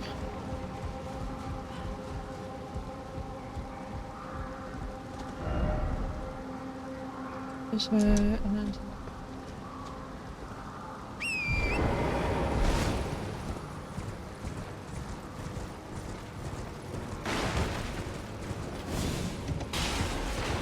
let's see. But no, that's one thing for me too about games. It's like, you know, for example, Banishers pissed us off, but I wasn't also expecting it to be the pinnacle of gaming. That's why also, like, if you guys recommend something, it doesn't wind up landing well with me. It's like, no big deal. It's not a reflection on you. It's like, I might get pissy with a jump mechanic because I'm a freaking cranky Italian-American gamer. Like, we all have different impressions of the same product. It's not that deep. And then ride up into the cave.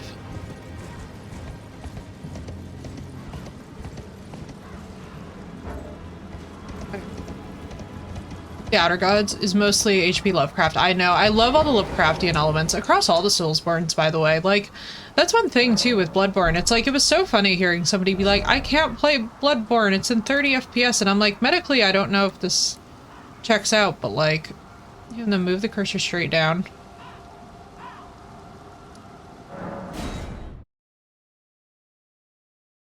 I'm like, medically, I don't know if that checks out, but, like, still a great game. Maybe give it a go. Lord knows I would love to see that thing remastered, especially for PC.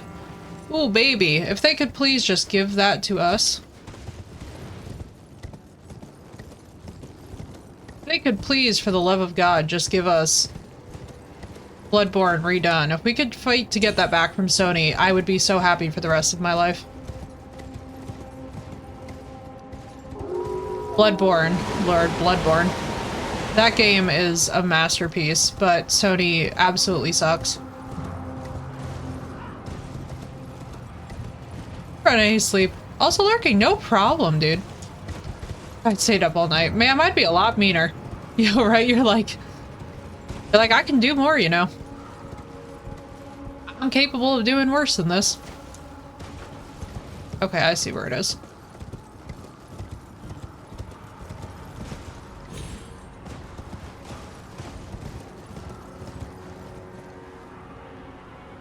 That tree. Alright, so it is. Okay, okay. So I know where this is roughly. Yeah, there's like a site right there too. Caves, you count down 2 different graces. 1, 2. Oh, the river gorge. Okay, okay. Following the river gorge makes sense. Thank you. Okay. This makes sense now. I was like, am I... Sometimes with the map, with the... I don't know if you guys struggle with this. I always had this issue in geography too. Like when we'd be reading older maps, I was like, ooh boy. Sometimes the coding.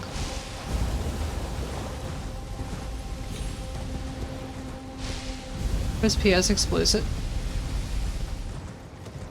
Are you talking about?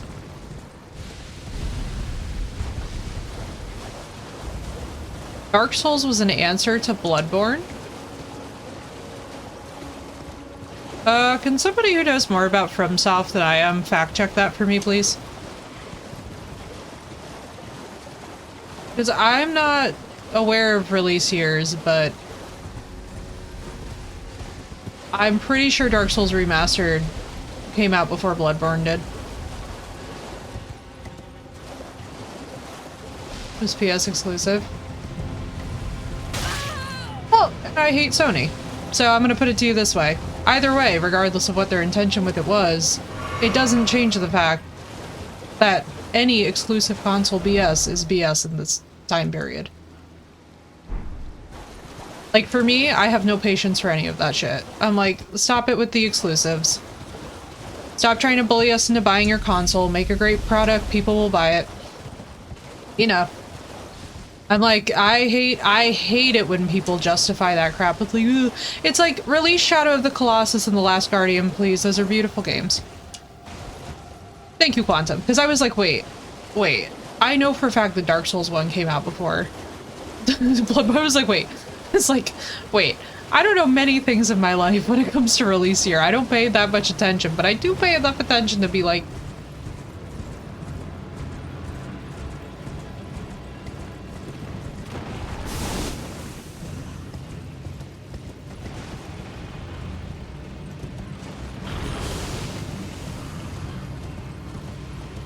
Like, that math ain't mathin'. Alright, where? Oh, it's right here! Oh my god.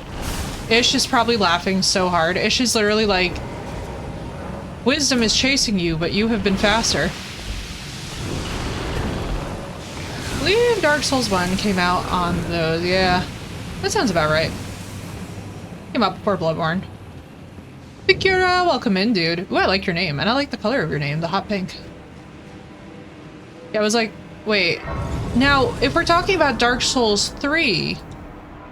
I could see that being a different thing, but I'm pretty sure that that came out and Demon Souls. It might have been Demon Souls that were... It was Demon Souls that was an exclusive, right? Yes, because when the PS5 came out. Okay, it was Demon Souls that was the exclusive. What's up, T-Love? Demon Souls was PS3. Yeah. I just realized, right, Crystal? Oh, there you go. I know what you're gonna be doing. It was only PS3, right, T-Love? There we go. That solved it. It was probably Demon Souls that we're referring to. That makes so much sense. There we go. Yeah, that was ridiculous. And I hate any of the exclusive BS. I think that that is such a stupid marketing gimmick. I would never do that. I think it's dumb. Make it actually more accessible. Make your game more accessible across many more consoles so that people can actually compare and contrast the experience. You will have people generating content that's just seeing how a game runs between consoles. It's like just the idiots in charge of this marketing do not understand that people will just not play your game and just watch streamers play your game instead of ever trying it for themselves, because they're not going to want to spend like $400 or $500 just to play a fucking game. It's just people are so stupid. I swear to God, every day I'm just like, why? The Prepare to Die edition of DS1 was the PC release on 2012. Yeah. The Blue Point Games. People made the yeah. Who are now owned by Sony. Yeah, I just hate Sony. I have a really serious thing against Sony. I find them to be so greedy, and this is coming from somebody who, by the way, has over 280 hours on the AC franchise on PS4, so I'm speaking to somebody who owns the consoles and has always mainly used them more so than Xbox, but like, I just hate their policies.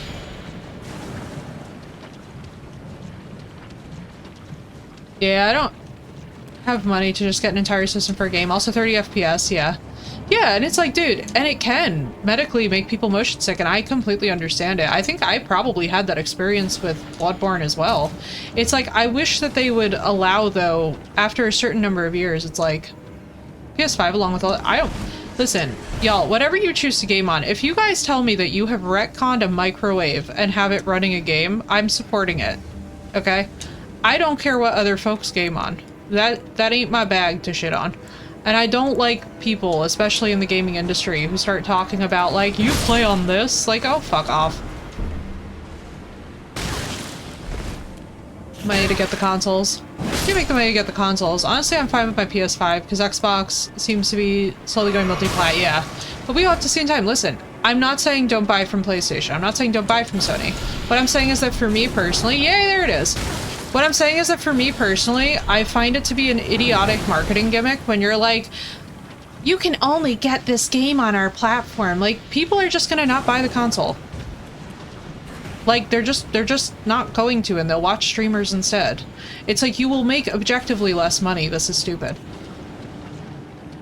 Yeah, I prefer PC infinitely after playing on PC to console. Like, don't get me wrong, console is great for, like, so for example, I have certain games on console that, yeah, I've played the hell out of, and I've had a great time playing them. It's just like, for me, PC has so much more that I can do with modding, which is really something I love. Does my Nintendo Switch cost more than my PS5? Yeah, exactly. And this is the thing, guys, like, whatever y'all are playing on, I think it's valid. We're all gamers, right? Like, and that's kind of what this boils down to, is like, and I've always felt weird about this, when people, like, have a weird hierarchy when it comes to gaming. I don't give a shit. Like, I'm a private consumer too. Nah, just wandering Patata. How you doing today, by the way? Welcome in. Sorry to get people by the platform. Yeah, and that's where I'm saying, like, you know, don't treat the consumer like they're stupid. You know, like, don't treat us like we don't know what's going on. Just make sure that your product is worth it, that it works, that it's updated, and that it's like the kind of thing where you're not breaking somebody's whole console to play a game. That's one thing that I will tell you guys, that like whenever I've heard that in the gaming community, that's where I get mad at devs, where I'm like, all right, listen. You need to not be breaking people's setups. Heard about the lore of DS1? Yeah. Dude, so am I. I've only been like gaming in the sense where, like, I've been really active in it. So I took about a 10 to 12 year break from it because I was working in neuroscience. And to be honest with you, me and the Mimic finishing at once. Thank you very much. That was sexy.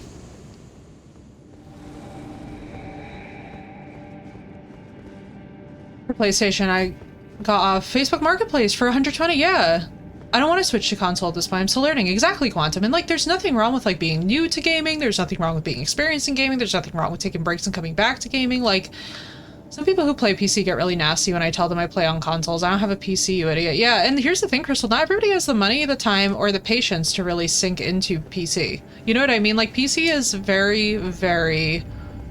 like, if something breaks in your PC, you're not necessarily gonna just be able to run right out and get that part again. It's actually pretty intense. Like, when I got into it, I was like, oh shit. Like, that's part of why we guard the PC the way we do. Mushroom armor? Yeah, I got the mushroom. We have mushroom. I get to be a mushroom head. Oh my god, where's LB? She would love this so much. Oh my god, I am living LB's dream right now. She's gonna be so happy. You don't understand. Like, oh my god, I'm literally living her dream. Patata! Thank you for the 5-stream streak. 5 years to save to get a good PC. Yeah, and here's the thing, like, one thing that I want everybody to understand, anybody who's like judging you weirdly for the way that you game needs to get a serious reality check because they have too much time on their hands. What I would like to know from them personally is like, why do you have so much time to be sitting here taking the way that people game? Like, have they ever thought about just shutting the fuck up? I know it's a radical idea. Years after getting that PlayStation, I'm upgrading to a PS5 and I'm so excited. Exactly, Quantum. I love that for you. I'm so excited, dude. Please tell me how your experience is. I've heard only wonderful things about the PS5. This is the deal. I hear only wonderful things about the newer stuff that Sony's coming out with. I just don't like their corporate practices. You get what I'm saying? That doesn't mean that I myself would be like, oh, PS5, yeah. It just means I don't like the way that their corporation functions. And that's like, you know. It's the market. They can do what they want. I'm sure that they're going to take my opinion as one consumer very seriously. Had to do some things to it. By adding crossplay. Yeah, which, by the way, I'm a big fan of. Crossplay is always sexy in whatever form it comes in my opinion. Don't support corporate dipshits. I don't support them, but at the same time, it's like, I'm not gonna sit here. Misery loves company, so most people will say garbage things to bring others down. Exactly, T-Love, and that's the thing, like, it's the crabs in a barrel mentality. Like, we see it too a lot with, like, oh my god, for those of you that are streamers, if any of you are on streamer Twitter, I laugh so hard. It's not even funny. I'm like, thank God. I try to interact with happy content on the internet that makes me feel good to be exposed to it. I know that this might sound radical, but like, being miserable all the time isn't fun. Like, I don't want to be someone whining on the internet. Everybody can whine enough about everything else as it is. Yeah, it would help if I had locked on and locked in. Like, I know that this sounds radical, but given the fact that I get to choose what I look at on the internet, I'm not going to pick things that make me miserable to stare at all day.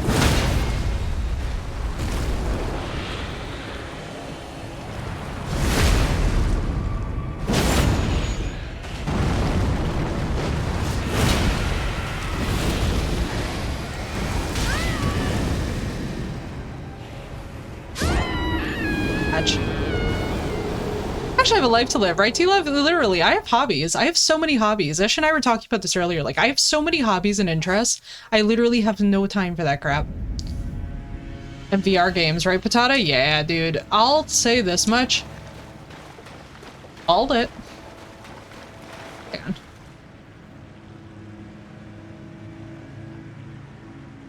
So this is the worst fight. If the rot doesn't, gravity will. Yeah, literally. Horrible.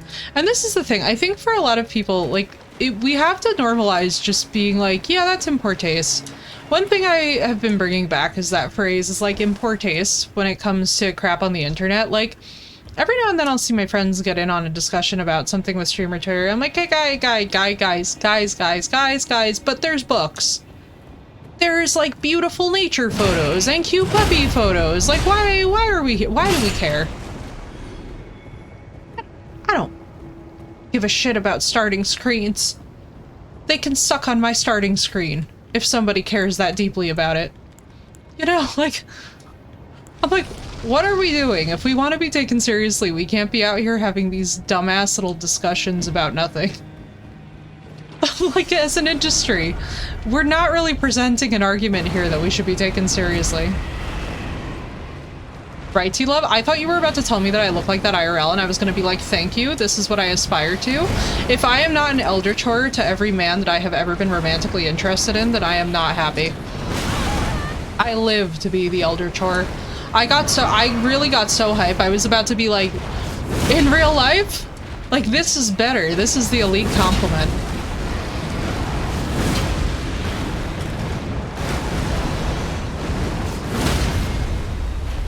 Fucked. God, I love smashing this thing in the face.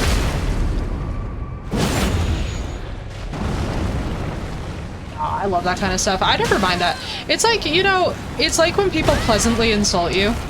I'm like, man, we need to bring back the subtle art of pleasant insults. Some of that shit is hilarious and pleasant and teasing.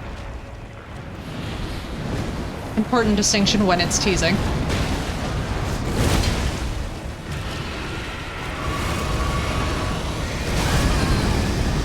Log into a platform to play. Yeah, it's really weird, isn't it? Never like... I don't know, maybe I'm just really weird. I just like don't care about that kind of shit. Like, I'm like, we all have more shit to do.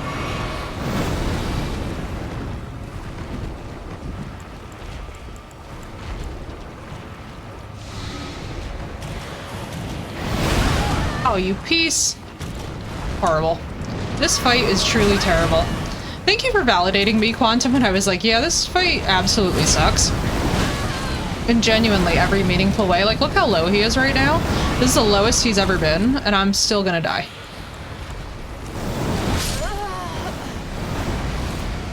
Pretty pleasant insults to those I care about know well because I know them. Yeah, exactly.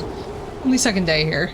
Right, T-Love? Yeah, exactly. It's like pleasant little whatevers. Like, we all do it. And it's in good taste, and it's funny. I'm so sorry. I really and truly was like... I thought that they made the decision to make the under the armor for this second naked, and I was like, am I seeing what I thought I was just seeing? It's like, do I have a hairy butt in this game? Because if I have a hairy butt in this game, that's a federal emergency. Have anything to heal Rat? We have the boluses, but honestly, I hate wasting the boluses. We're gonna brute force it. Oh, it's snaky. I was like, am I in a diaper? Or am I... It's like, that's the only way I can describe this underwear, is diaper underwear. Put armor and then try the flame cleanse me to heal you from the rot? Nah. We're gonna be Mushroom Girl. We're gonna be the clicker. We're actually doing, like, hella well in this armor. I'm not really so worried about that. It's just mainly my timing and my resource management that need Jesus. So much Jesus is needed. This fight just blows. We're in good shape, you know? I was like, am I in a diaper right now? It's like, this is giving the briefs. This is giving the briefs. You piece of crap. I just said that, and then you're like, it would be a shame if I killed her in one hit, wouldn't it? Listen, you salty spittoon. Get over here. Come and tell me about it over here, you piece.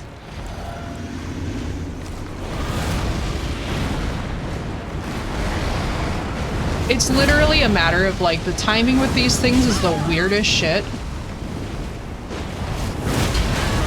I don't know. Is it like, did they base it off of a snake or like a sea monster? Because it feels like a mix of both. It's this weird, like, it's flopping. I hate every sentence that's coming out of my mouth right now, and yet I cannot stop. It's like, it's giving this, like, weird... What fucking tree root has ever behaved like this, physically? What do they think that tree roots do? They're usually not this floopy. This is giving helicopter, and not in like a cute way.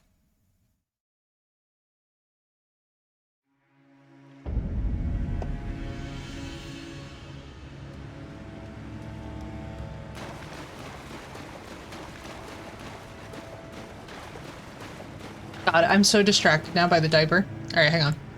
Let us actually try the armor in the cleanse me, if it will work. Gives you more damage? Wait, really? Oh my god, thank you. I would never know this. Also, big shout out to Crystal, who is literally the MVP. To use a catalyst. Hang on. I don't know why Automod is being cranky. Hang on. Let me fix. Oh my god, please free me, game. Thank you, Assy! Also, hi, Assy. Facial sear 2 fingers, which I'm sure you have. Yeah, let me see. Such as the secret seal. Yeah, I should have catalyst. Let's try this. So we have the attack power up. Let's get our armor back. My god, I forgot that this was armor because it didn't look like armor. That sent me. Hello, and no problem, girl. I hope you're doing well. Listen, we love a good lurk. I saw that and was like, ayo. Will immunity ever help? I would think so. Oh, how is Faram Azula going? And it's so good to see you, Azzy. Thank you for the lurk, dude. I hope it's going well. It would be so funny if we dressed like Millennia and this thing was just like, oh, Millennia, my lady. Never mind. Yeah, here you go. Here's the thingamajig. Pothead Millennia. Let's actually see what her helmet looks like. Okay, but actually... Faram is annoying as always. Yeah, right? It's just like, dear God. I don't know. I really and truly don't know how y'all do it. I have Melania for the win. Surface, Veterans Prosthetics. Ooh, the Bloodhound Claws would be fun. Grafted Dragon, which we never figured out how to use. That's fine. Can't use any of that. The seals? Right. Where would talismans be? Millennia with the pothead, right? Oh, Farum is always annoying. It's like, dude, that area, when I tell you that as we were dying, I was just like, we need to just have the recorder My Heart Will Go On going constantly. I'm like, I know that I'm being blind and that these are clearly here.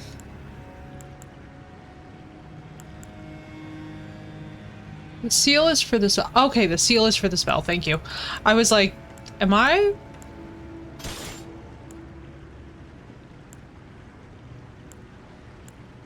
Does any of this matter? Can I just use whichever one? Talisman is in your talisman pouch. That's the worst part. So that's it. Oh yeah. Oh dude. Quantum, that initial run-in. When I tell you that I was like actually stressing. We were like, all right, we're just gonna die here 100 times. It's fine. Probably fine.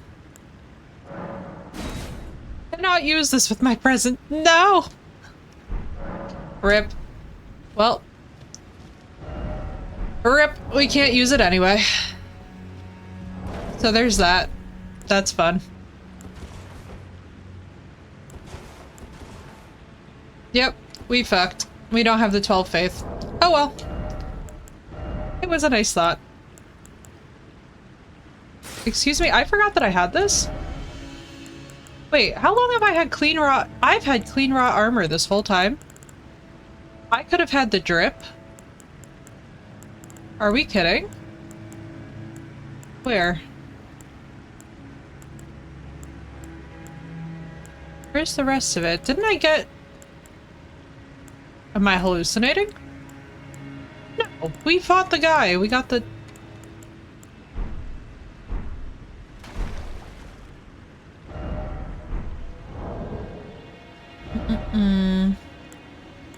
Yeah, unfortunately it didn't do anything, so we're not going to worry about that anymore. Let's see. We have the Clean Rot Helm, which is actually really sick looking. Like, okay, Valkyrie vibes. Let's see though. Malekith's. Clean Rot's good. How much is Millennia's? Millennia has less immunity than the freaking Clean Rot helmet? Are you kidding?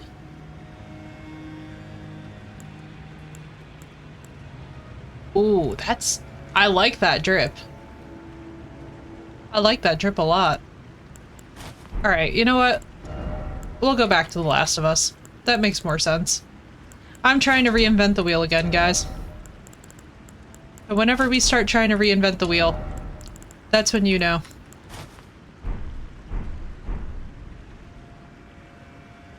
Oh, but look at my creepy eye. Look at her one creepy eye just poking through. Good night, Assy. It was so good to see you, dude. I hope you've had a nice day.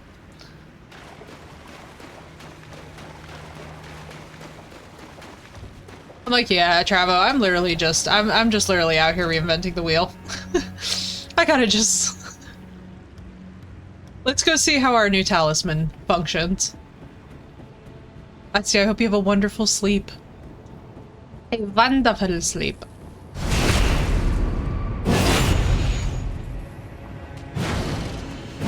Get wrecked, Shrimpy.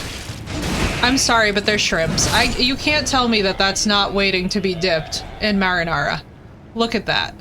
That needs to be dipped in marinara. This is also how you know that your streamer is becoming hungry. I'm like, give me the sauce.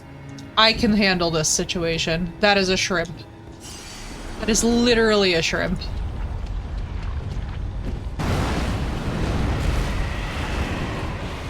A caterpillar. Oh my god, I wish. Did I tell you guys I found the cutest slug on my car the other day and it was adorable? Oh wow, wow, wow, wow, wow, wow, wow, wow, wow. You know it'd be so helpful, Brain? Can you imagine? Brother, what? I'm actually doing demo to you?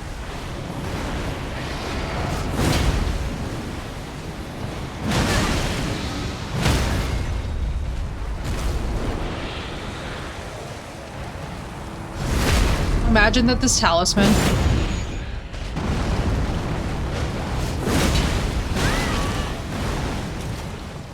Can you imagine if this talisman was actually the difference? Are you fucking shitting me right now? There. You are the most annoying piece of crap in this entire game. You are more annoying than Millennia was to fight. I'm just giving him compliments now. I need to chill with the complimenting. No, Quantum, and don't worry. I know that it's gonna be horrible. Everyone has warned me that I'm gonna suffer, and I'm excited to suffer, honestly. It's like, you know when Ron was looking at the teacup and he's like, you're gonna suffer, but you're gonna be happy about it. I'm like, it's coming. We'll get there. Your faith should be high enough to use the flame cleanse me. Yeah, I'm not even gonna worry about it anymore, Travo. We're actually doing really well now with this talisman. I'm like, I'm kind of at the point with it where I'm just like, we're just gonna keep brute forcing it until we get it, and then we'll be happy. You know, because I also have the flame things that I'm not using. Which I'm just like... In fact, before we go in there, let's see something. I should probably be checking what I can craft. Whenever I can reduce the amount of crap that I do. We could have been feeding Torrent this whole time.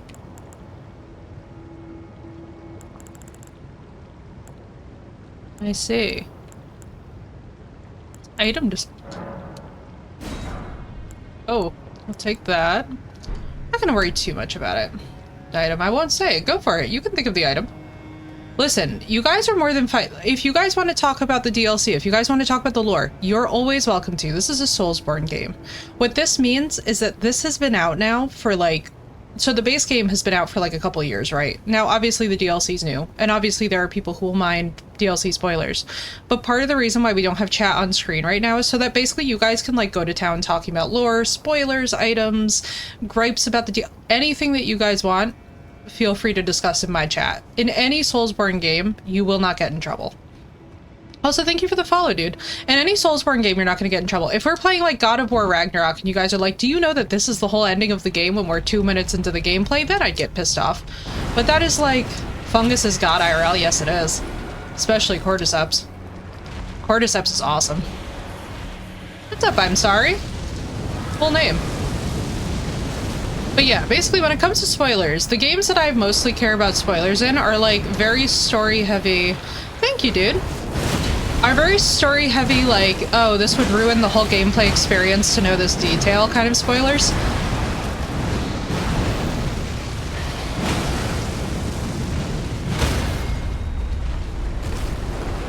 It's never like items that I'll get angry at.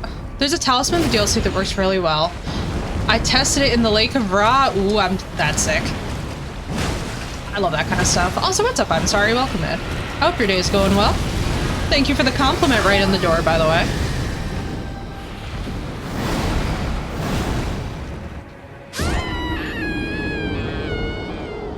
I was doing so well. I was so locked in, and Quantum called it.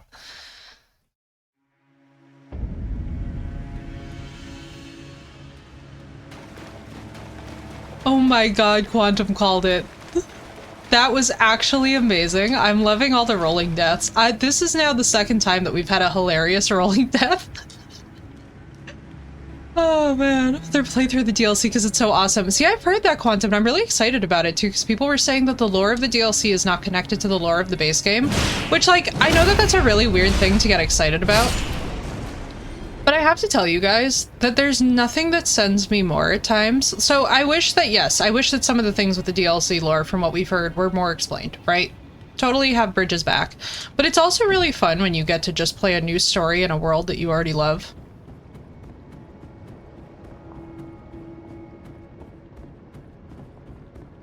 Like, I don't know, I've never minded the idea that, like, oh, we have more and extended versions.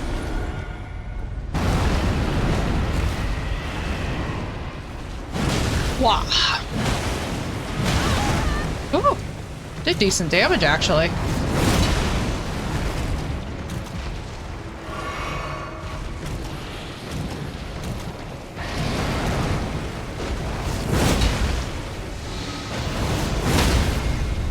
Yeah, baby. Sucks. That should have given me that. Get away, get away! Oh, fuck, here we go.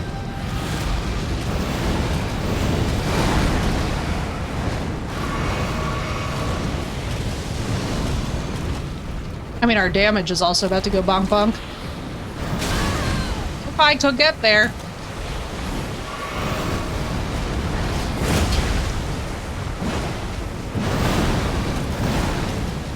This horrible thing. God, why are you just the worst?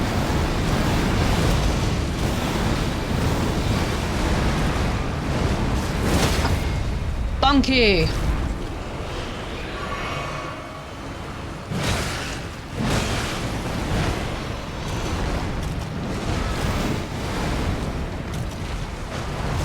Bam!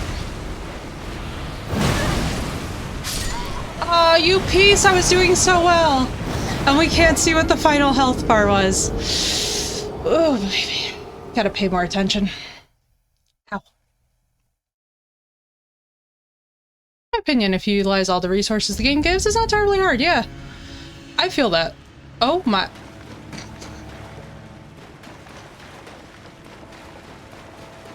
Phoenix, that was funny. That one cracked me up.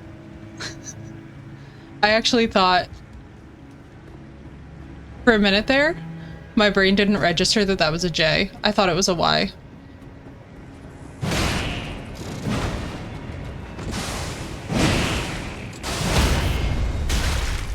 You know what? Just because this little shrimp is pissing me off. Go away, Shrimpy.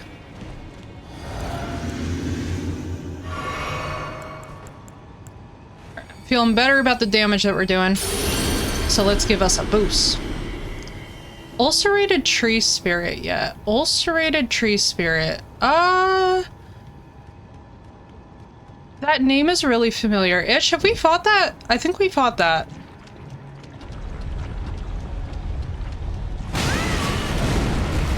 You are, and this is no exaggeration, sir, the biggest pain in my ass. Not you guys in chat, obviously, but this thing. The one time you had to land on me.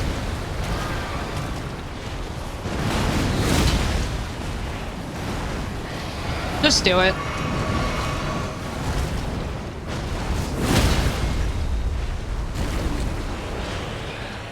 Also, are we gonna talk about how last round it didn't give me any of these? Because I was personally feeling pretty offended by that.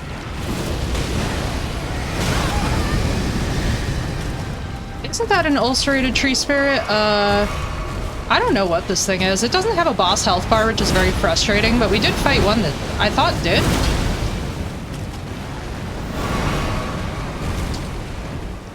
Doesn't this one drop like a needle?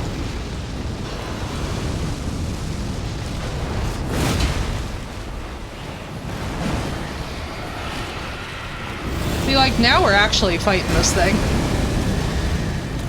Now we're actually getting serious and I love it. You piece of shit. Yeah, I was like, isn't this what we're talking about? You are absolutely driving me to the brink of my sanity. Oh my god, that pissed me off so hard. The successive...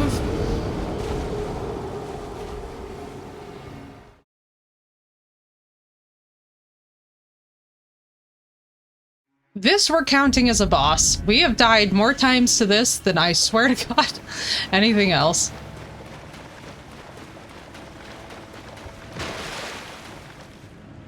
That absolutely, the successive... See, this is why I can't. This is why I have a puppy who, like, he'll scratch on my leg 3 times to get my attention, like, that's it. But it doesn't bleed, unfortunately. Because of the pond of rot, right? See, I feel better because you guys are like, this guy just sucks. This is the CEO of bosses. Literally, this is more of the CEO of the boss than Millennia was. Yeah, we've been using fire, and then unfortunately because of the attack timing, it just isn't it. Like, I would love to keep using some of the stuff that's like, use this, it will help. It does, I don't have the timing. But throw fireballs, can you imagine? I have nothing. I got Nathan. We have no points into intelligence, no points into faith. Angel knows how to knock, yes, which I think is very cute. I love that Raja does the little scratches. Listen, we are just a straight up bonk girl. We have no base intelligence happening in this brain. God, I wish that I could get headshot damage from this stupid thing. I'm actually following a tip that we got yesterday about using this tiny little area. And, right. I just sometimes am like, the timing on this... Sir, the fact that you dodged that was a pure miracle. For you, anyway. Not for me, obviously.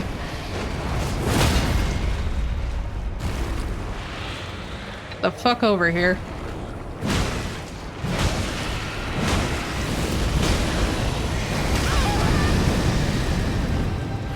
It's the way I hate him, you know?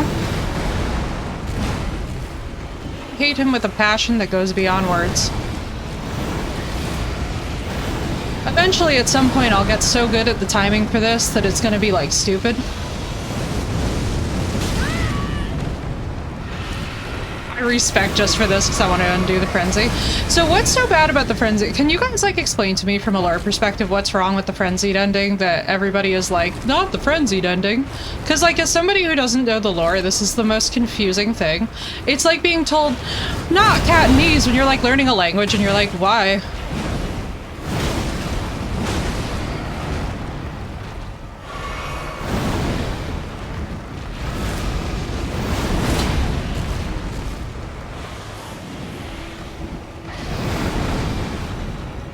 Sender's Quest, you can make every Ash of War do even more damage.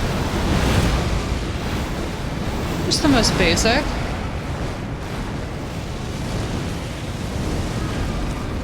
Become one with the monster. So, like, what is the frenzied flame ending? Nobody's telling us what the ending is. I don't understand what the lore consequences are. So it's like... Requires quests, okay.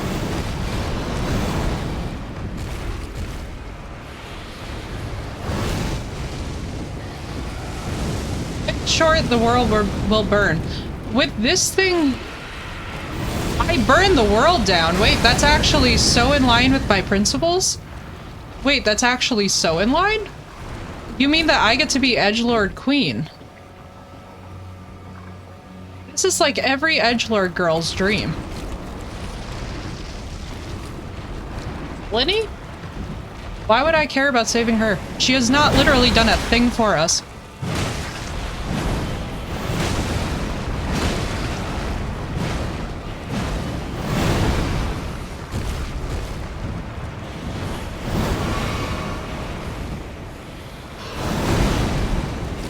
Yeah, because we already did Ronnie's.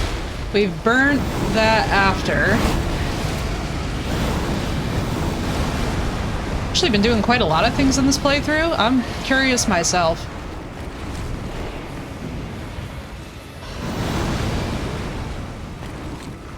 Yeah, so she sacrificed herself. Our Melania's already dead. Yeah, it's a bit weird, isn't it? Oh, you piece of crap.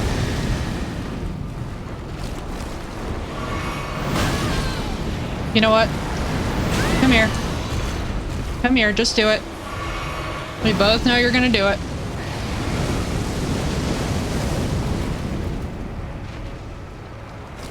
Not sure what will happen. Yeah, that is a bit weird, isn't it? That'd be a bit awkward, that. I hope everybody was like, Melina's bae. I'm like, I have spoken to her one time when she gave me a horse. What is it? Every other time I ignored her entire existence.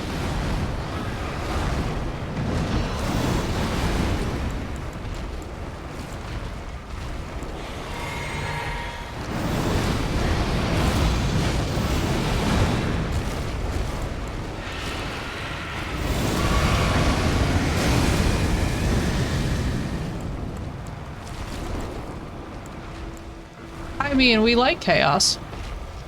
Especially when it's primordial.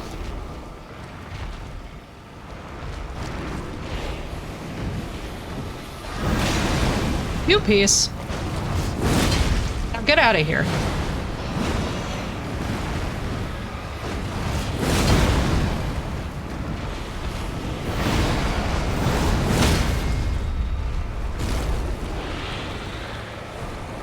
Yeah, baby.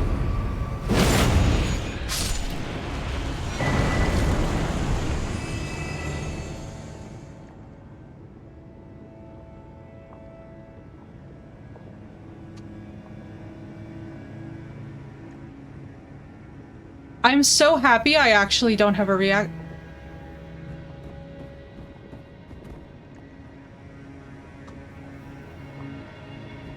Oh, hell yes.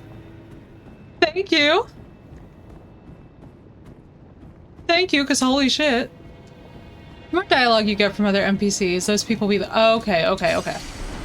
I mean, granted, we're gonna have 7 rounds to get every one of the endings, and then on the last round, we'll do whichever ending suits us best. Like, whichever one that we wind up liking the most. What the fuck is this?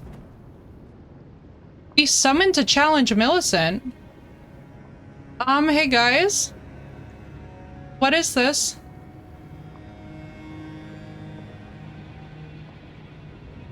Also, was I supposed to have flask left at the end of that?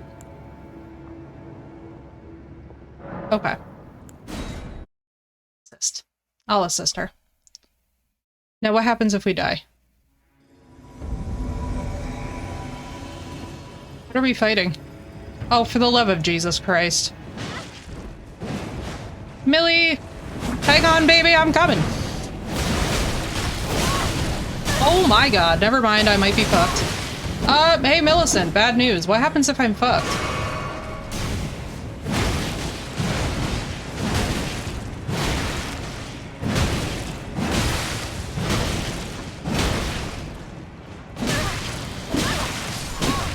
I hate you so much, you stupid bitch.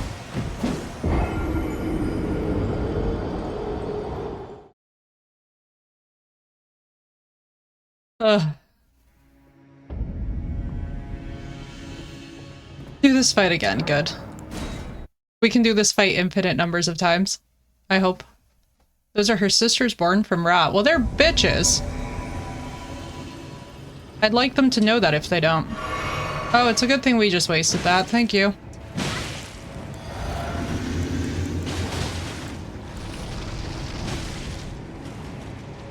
Just don't let her die. Little bit of a rough go there, buddy.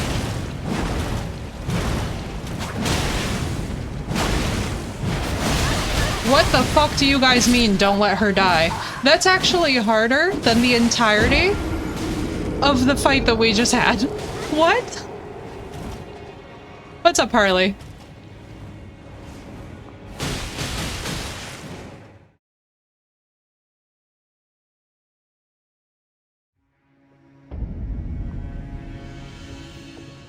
You guys. Does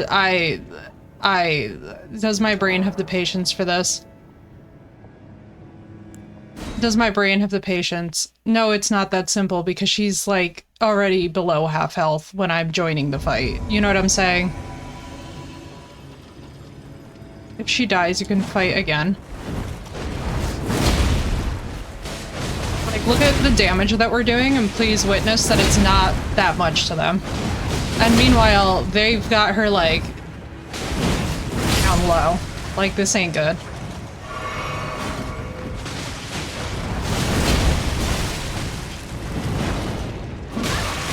Yeah, like, y'all, we don't have this. There's no way. Look at her health. Kill 1 or 2 herself? Brother. Look at her health. She ain't killing shit. She ain't killing shit.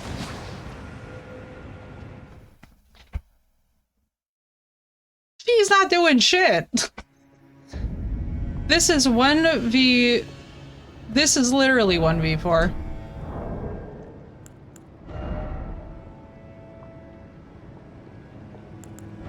Alright, hang on. First of all, give me my double damage, thank you very much. Second of all...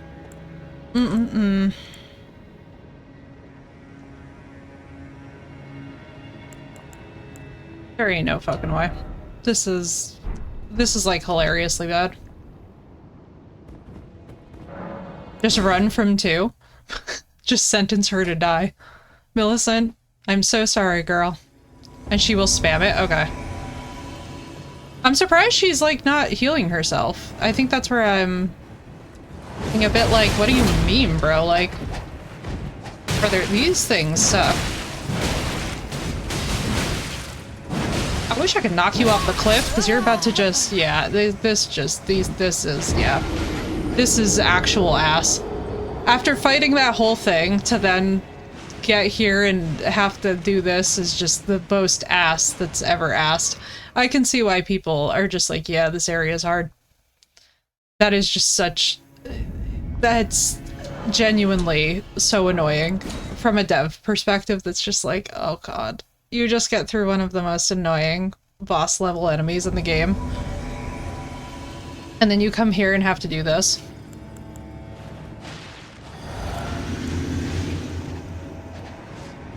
Let me pull these guys.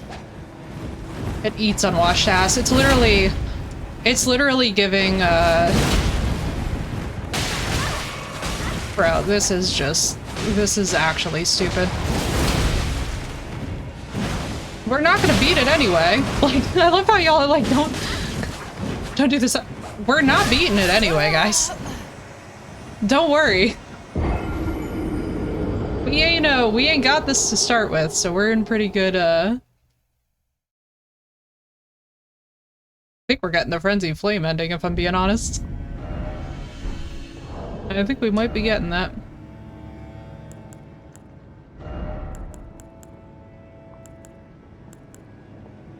Let's see.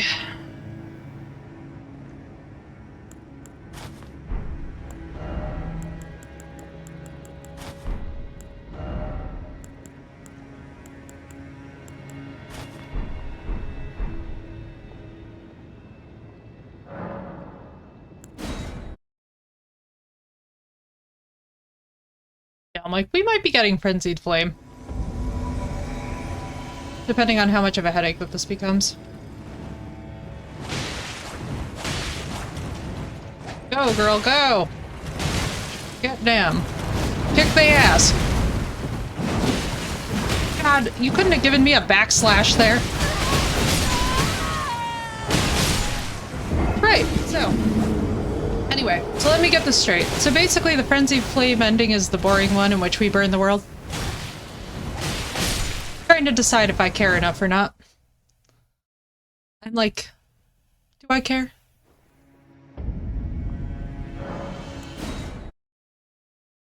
This is that level of annoyance where you're like,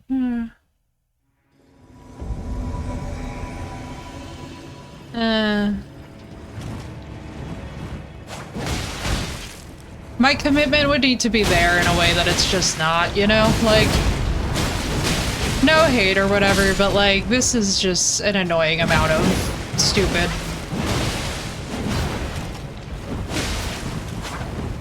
Like, we just went through unbelievable... Like, we just spent easily an hour on that thing alone. So to now come here and have to deal with this is just like, yeah... I would rather not, to be very honest with you guys. Really nice that she was like, let me go help her, you know? It's actually the least boring one, and you can do this fight after you beat the main game.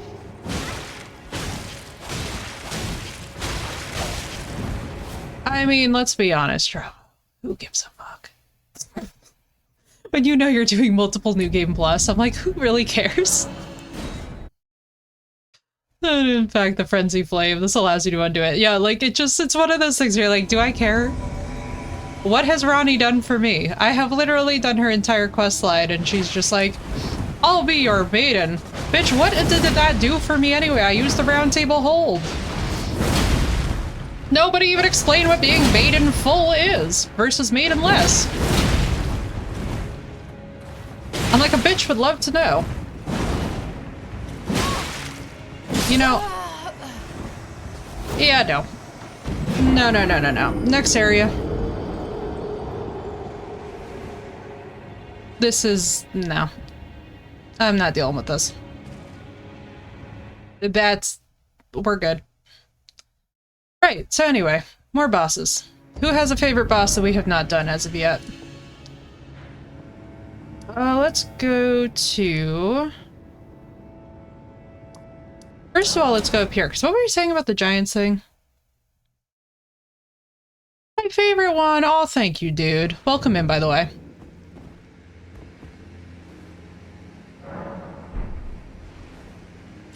Dragon Crusher is the best bonk weapon in the game, fully upgraded. Placidex? No. Dragon Lord Placidex? Alright. Alright, we could probably do it with the Mimic. We could probably do it with the Mimic. That one I'd be willing to. Alright, so where do we go for that? Let's do some item running, because basically... I mean, here's the thing, too. The eyes do actually look really cool, so I don't really have that much regret, if I'm being honest. Like...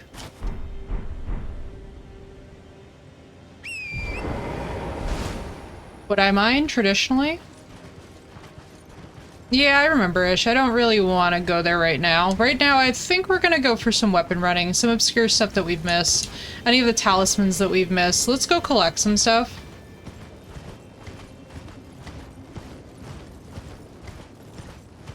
Dragon Wound Grease will get you far. Oh, yes! That would make sense since he's the Dragon King. Cool. Oh, perfect. We have 10 of it. What else have we missed up here that we did? Oh, this looks so pretty! A Song of Ice and Fire for real. Might be easier bell-bearing hunters. Maybe. Let's just find stuff for now. Do a shiny run for now. Oh, you get into the round table hold. Okay.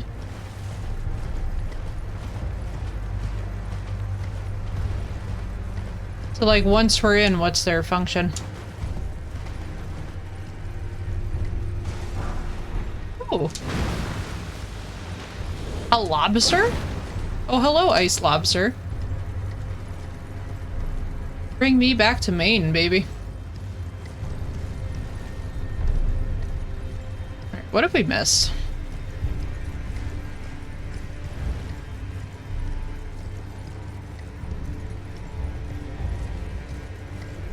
We have the Dragon King. Just gonna be a pain in the butt. We've got fight Deathbird in this area. Oh, we did the one time. Ah, we beat a bird on a hill. Yes, we did smash that. I'm tired to try to remember.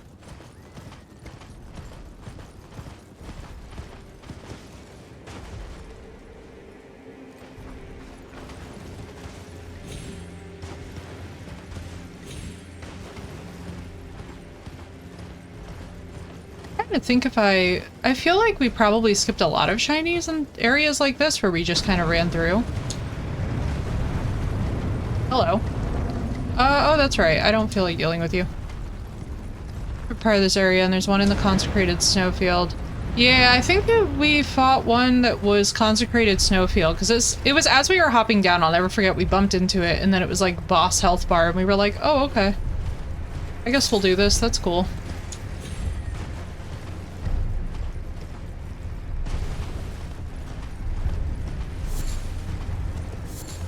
I'm glad to hear, though, that there are people who do like the Frenzied Flame ending.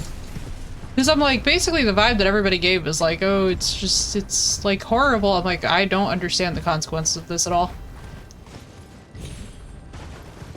Yeah, Grace, if you are maidenless.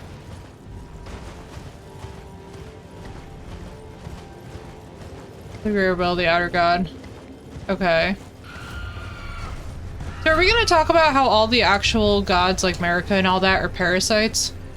Because I was hearing about that. There's a tree sentinel outside of where you beat Malekith that gives you some really cool armor. That is doable.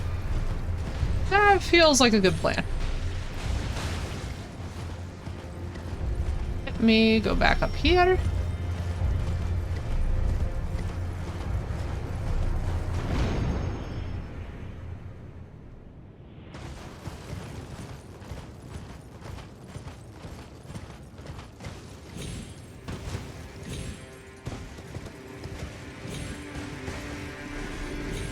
Oh, the Sentinel? Actually, on our final run-throughs, we did not get hit by that thing, which was nice. That was actually pretty solid. As we got, like, farther along that, I was like, man, I feel accomplished. Eyes of the Ancient Snow Valley Ruins, which is actually directly above... Okay. What am I hearing? I just heard a shiny. Or not a shiny, but, like, one of the little beetle things. By the way, the beetles rolling the beetles rolling those little jewel balls are the cutest things.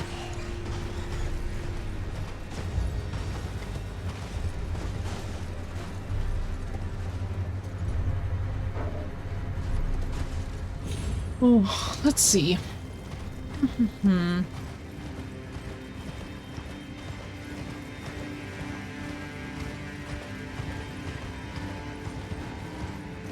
did I need to go? Where did I want to go?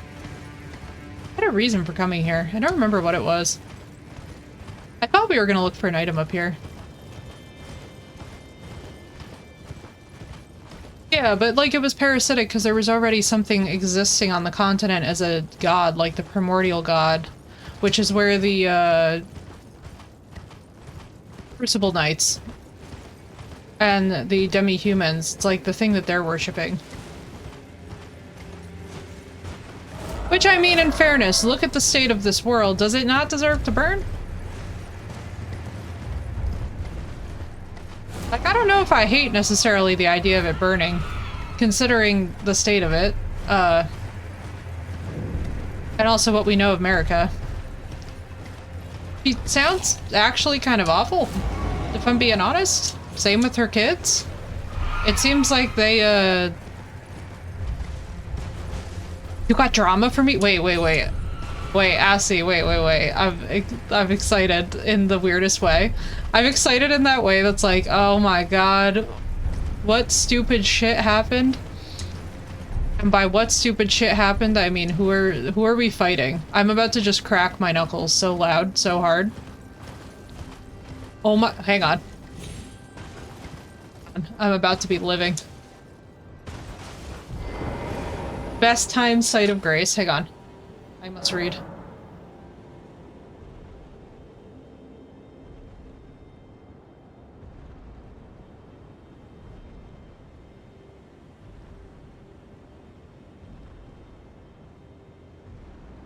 Girl?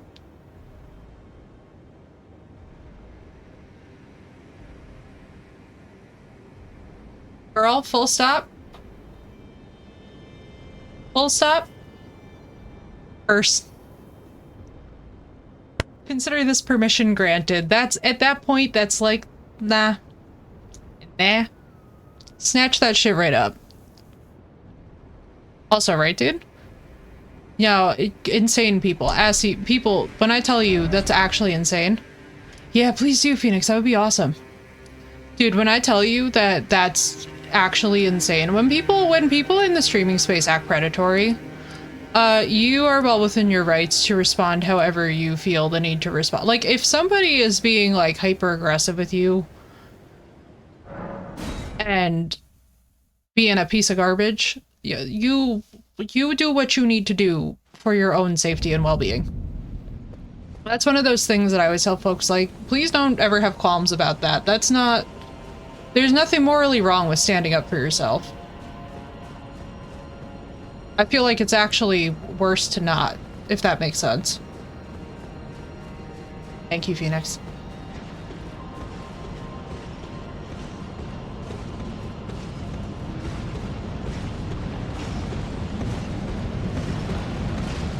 Hey, asshole. Ow.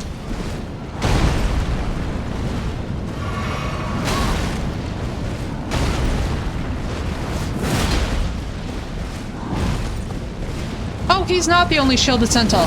See, we have to remind Archer that the one in the beginning is not the only sentinel with a shield. He thought that the one in the beginning was the only one with a shield. But no, like, if somebody's gonna do that crap to you, like, no. You defend yourself. That's ridiculous, frankly. Anybody who past, in my opinion, the age of 25 is not behaving like a grown-ass adult, it's like, no, they can get their ass set down, thank you very much. Like, legitimately telling you to keep it, yeah, I'm sure. Because it's somebody like that who stands to profit off of saying those things in the situation. That's one of those that you can yeet into the sun with reckless abandon. Because that's absurd. It's like, come on, dude. People... That blows. See, I am so sorry, dude. Sometimes I swear. It's so funny how, like... And I've always found this in creative spaces. I don't know if you guys who are also creatives or streamers or whatever have dealt with this, but for some reason in creative spaces, people just, like, don't know how to share the space equitably. And we saw it a lot, too, like, back in the days when I used to be a dancer. You used to see it a lot with dancers, because they would get, like, weirdly hyper-competitive about things that don't even matter. Gonna get it. Oh, yeah. Oh, yeah. Girl, once you decide that you're done, from that point onward, it becomes a point of like, yeah.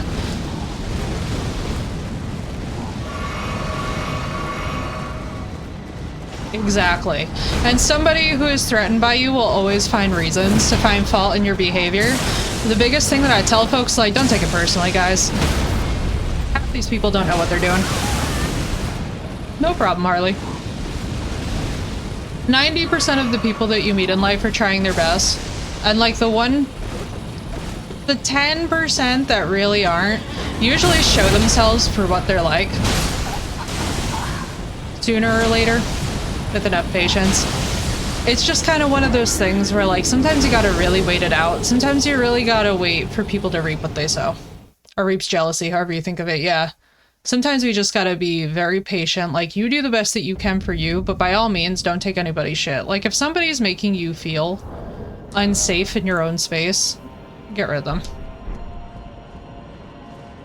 I do see that. So basically that's a cheese. I don't know if I feel like dealing with him. I'm not really, I'm gonna be honest with you guys. After fighting that thing and getting the golden seed, I'm kind of feeling just running around, so I think we're gonna do that instead for now. We know it exists. I just kind of want to be chill. It's like a nice sunny Sunday, you know. Kind of want to go pick up some stuff that we haven't gotten. So let's see what we do not have in our inventory. We're gonna go find some of it. So we are still missing 1, 2, 3, 4, 5, 6, 7, 8, 9, 10, 11, 12, 13, 14, 15 talismans. One of which we'll get by beating Millicent's sisters, and that's not gonna happen right now. I want to try and find some of the others. If possible.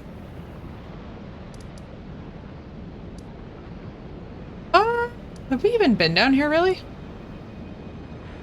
Later, Lord, have a nice nap. Crystal, what have we missed? We definitely have missed... Perhaps not mines. Oh, we never killed... Yeah, we never killed this one. Later, Lord, have a nice rest. I hope you get caught up on sleep. I was up at 3 a.m. this morning too, man, so I feel you. I was like, this was... Ooh, that was rough. I was like... Your girl was suffering. Oh, we talked about the weapon that could one-hit skeletons. That's what we're... Oh my god, really? To the Frenzy Flame Village. The Frenzy Flame Village. Left-hand corner of the consecrated snowfields, you can complete a quest. Oh, right. The one for the one that we spoke to. Hang on. How would we complete her quest, though? Sleep at like 5 a.m.? Yeah, dude. The sleeping has been rough lately. It's not the liturgical town. Back of the lofty, it's not the ruins. Castle Sol?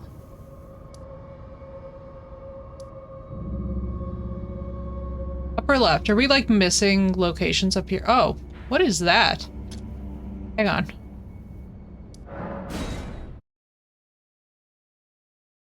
I've not been there yet. Yeah, that's what kind of like what my vibe is. I'm like, I think we're missing stuff in the exploration. Yeah, not to worry. Not to worry, Phoenix. I am feeling much the same way where I definitely gotta go deal with some crap in a bit. I have been putting off like laundry. I don't know about you guys, but the laundry pile encroaches. Gets ever larger. Okay, dope. Yes, we did reunite them. It was really cute and it made me happy. It's like, aw, I love a happy ending. That made me very satisfied.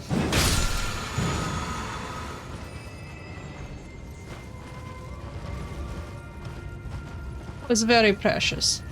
Do my laundry tomorrow, right? Who is this? Look at him in his hood. Like, sir. Hoping it goes by fast, right?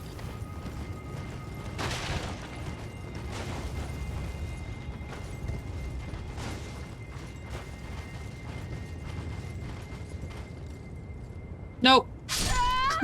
Saw the camera angle change, was like, consecrated snowfields, what are the statistical odds? Not that good, as it turns out. Ooh, my back. So like working out the trigger points in my neck helped, and like my sort of upper traps, if you will. But oh my good lord. Hitting your spine is one of those things that hurts so freaking eternally bad. I hope you guys never have a level of fall like this, so you never have to relate to it, but for those of you that will, oh my god. I had a horseback riding injury actually when I was younger that was this caliber bad, and now I'm just like, this was suffering. Oh, you piece. I love how the one in the Altus Plains was just like, yeah, you can open this. Nobody will notice. Nobody's gonna know.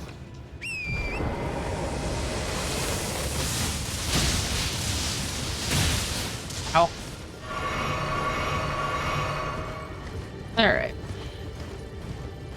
Let's get rid of your guards. Ow.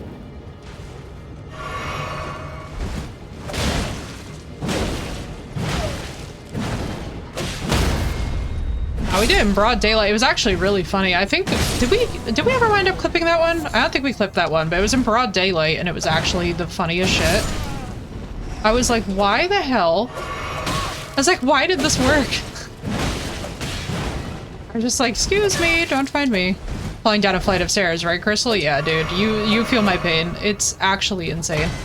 I was like, why did I get so lucky with this? Be escorted by black knights at nighttime. Oh boy. Don't even do it.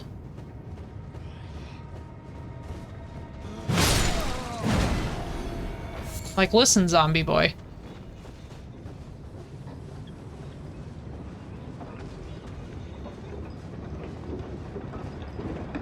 The black cavalry armor.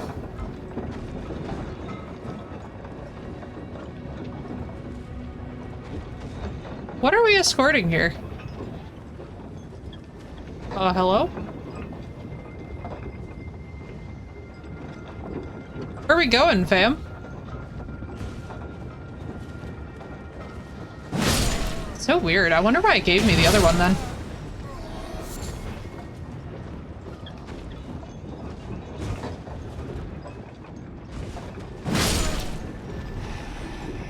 They're escorting Elsa?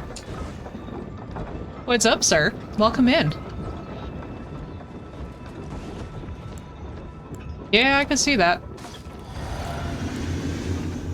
Oh, the carriage just has to be stopped. Interesting. Well, that's easy enough. Hi. Oh, buddy. Welcome in, welcome in. Thank you, Quantum. Glowing curved sword. Ooh, that looks cool. It's a Yeti-man. It is. I love how they're just standing there like, brother, what?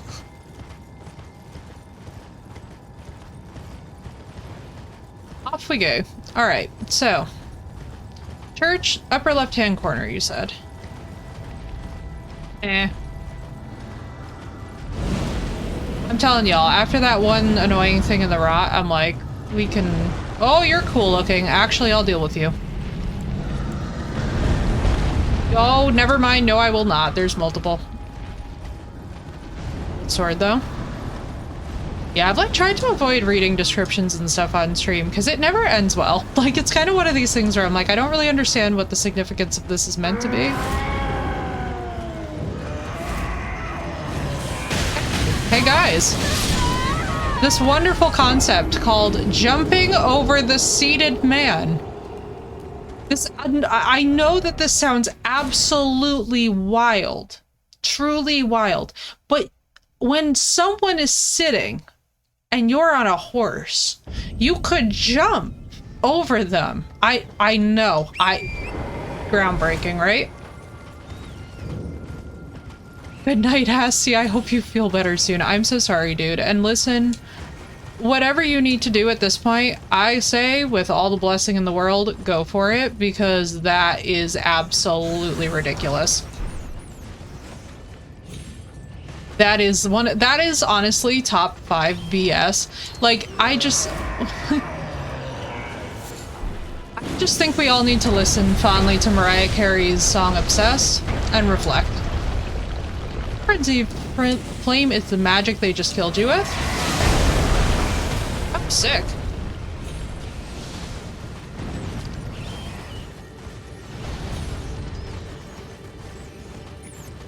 Let's see. We've gotten all of this. But that's obviously not what you're talking about. You said a church. A church is a highly specific thing in these games. Let's go get that. We were here before and I thought we could jump off and we could not. Ooh, a secret tunnel. Yes, give me all the secret tunnel. Oh man, I am due for another watching of the animated Avatar: The Last Airbender. I never get tired of that show. I don't know about you guys, but I never get tired of having that show on in the background while I'm doing things.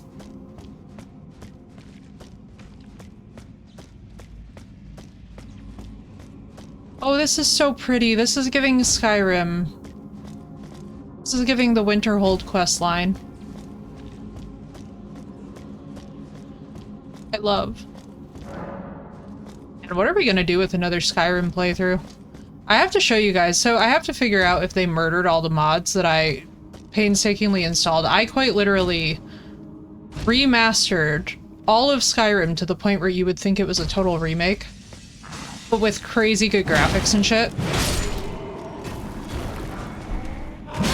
Has the live action been holding up or have there not been any new episodes? I don't know. I haven't actually checked up on it. I don't know how fast that they're going to be able to produce new episodes. That's one thing about it that I'm like, I think once a year will probably make sense for them. It shouldn't be too ridiculous with the success that they've had thus far, but I don't know what the current state of the show is. I would watch the Skyrim playthrough. Oh yeah. Oh dude, yeah. Especially too when we do the combat mods that like basically they basically restructure the whole game. so you can, I think there's one that actually lets you play with like a Soulsborne style combat in Skyrim, which I was like, man, the difficulty of that versus dragons would just be obscene. But we would have so much fun doing it. Where am I going?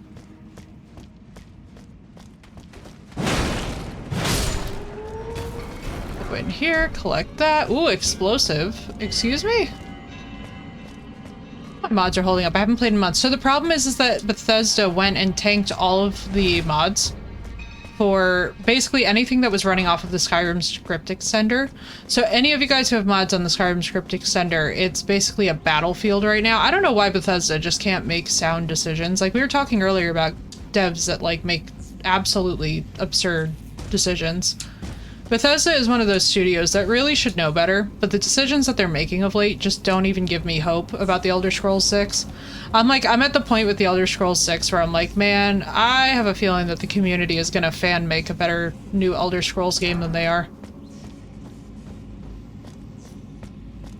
I have my serious doubts, if I'm honest. Because it's just a bit too, like, it's just, did I play Starfield? No, I will not even touch Starfield, to be honest with you, Travo. I'm not like, so to start with, I'm very lukewarm about space. Like, I don't dislike stuff about space, especially, like, finding out about, like, astrophysics and stuff. Like, I find that stuff fascinating. But when it comes to games about space, there's only so much that I'm willing to deal with. And in that game, to hear what it was like when it came out, I was just like, yeah, I don't know if this is gonna be my jam.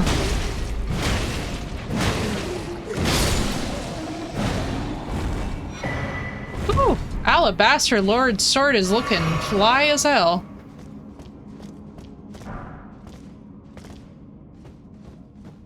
But yeah, I was like, basically, I couldn't get Starfield to run on my computer because it refused to launch, and your computer is a beast. Yep, nope. See, this falls in the category, Sino, of what we've talked about, which, by the way, hi, Sino, how are you? This falls in the category of stuff that we've talked about, Sino, where, like, I will not play a game by devs where they have not worked out these kind of kinks. I'm just like, I love my PC too much. I'm not...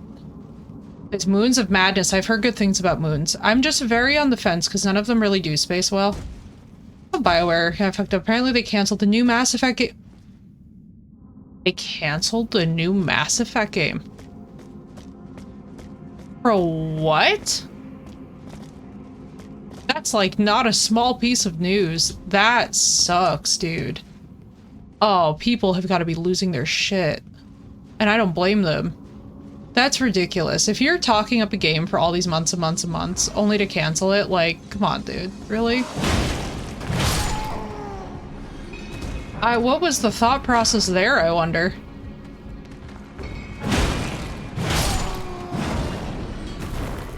I find it hilarious that follow. Yeah, what happened?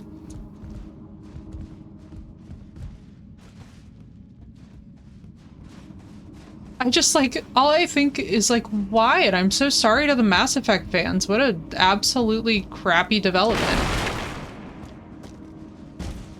And also, how irresponsible. That's very, to me, I find that very weird and not appealing.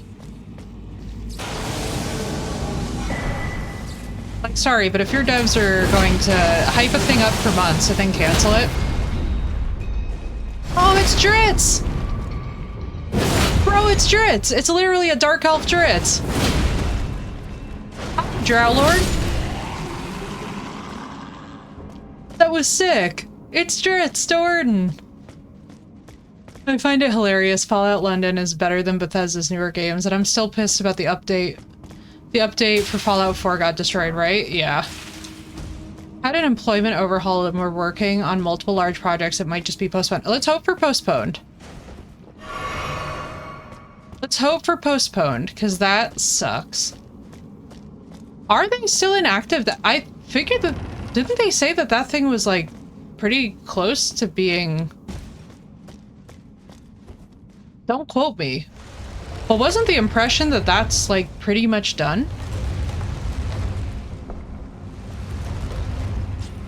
Aren't we nearing release for that? Oh god, this idiot again. Oh my god. Remember this joy of our lives, everyone? Oh god, not you again.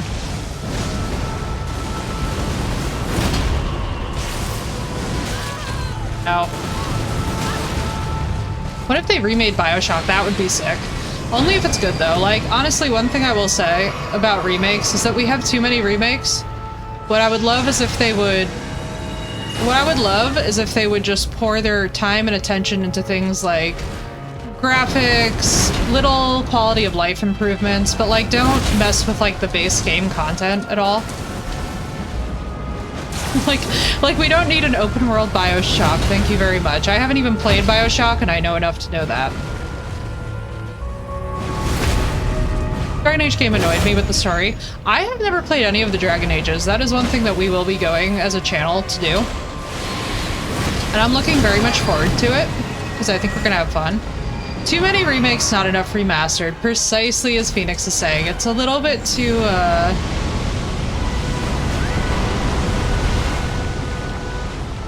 Wow, I can't believe I lived through that so seamlessly. Oh, I hate these things with all my heart. Brother... Epic 1 is going to be remastered. Ooh. The Gothic series is one. I want to say I've had that on my list on Steam for a while. I don't know if I actually have that. I might actually have that. Or I might be thinking of Gloria Invictus. Didn't that not turn out well, though? Nobody quote me. I could be totally wrong on that. The BioShocks. Infinite was by far my favorite. I'm excited because Sinnoh actually got me all of the BioShocks. And we have yet to play them. But I do know. You defeated Verdun and the stars fell. This is one of the beasts. Yeah, those starfall beasts, they are... The beasts are nasty. Let me tell you. I'm so happy, though, that we have the door open now. That, at least. One thing I will say... Welcome back, Harley. One thing I will say is that I'm so happy that we haven't had, like, the crazy, crazy boss runs like you get in the original Souls games, because I'm not even gonna lie to you guys. Those perpetually sent me.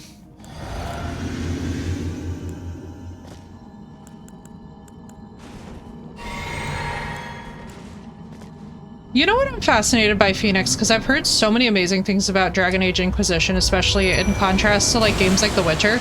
I'm very excited how the quest choices are going to hold up, because all I remember getting to, truth be told, in that game was like... Basically, well, so at the time, so for the record, I was not a turn-based game player at the time, and I had never done something like a tabletop. So I wouldn't have known what to have expected from it the way that I do now and could enjoy it now.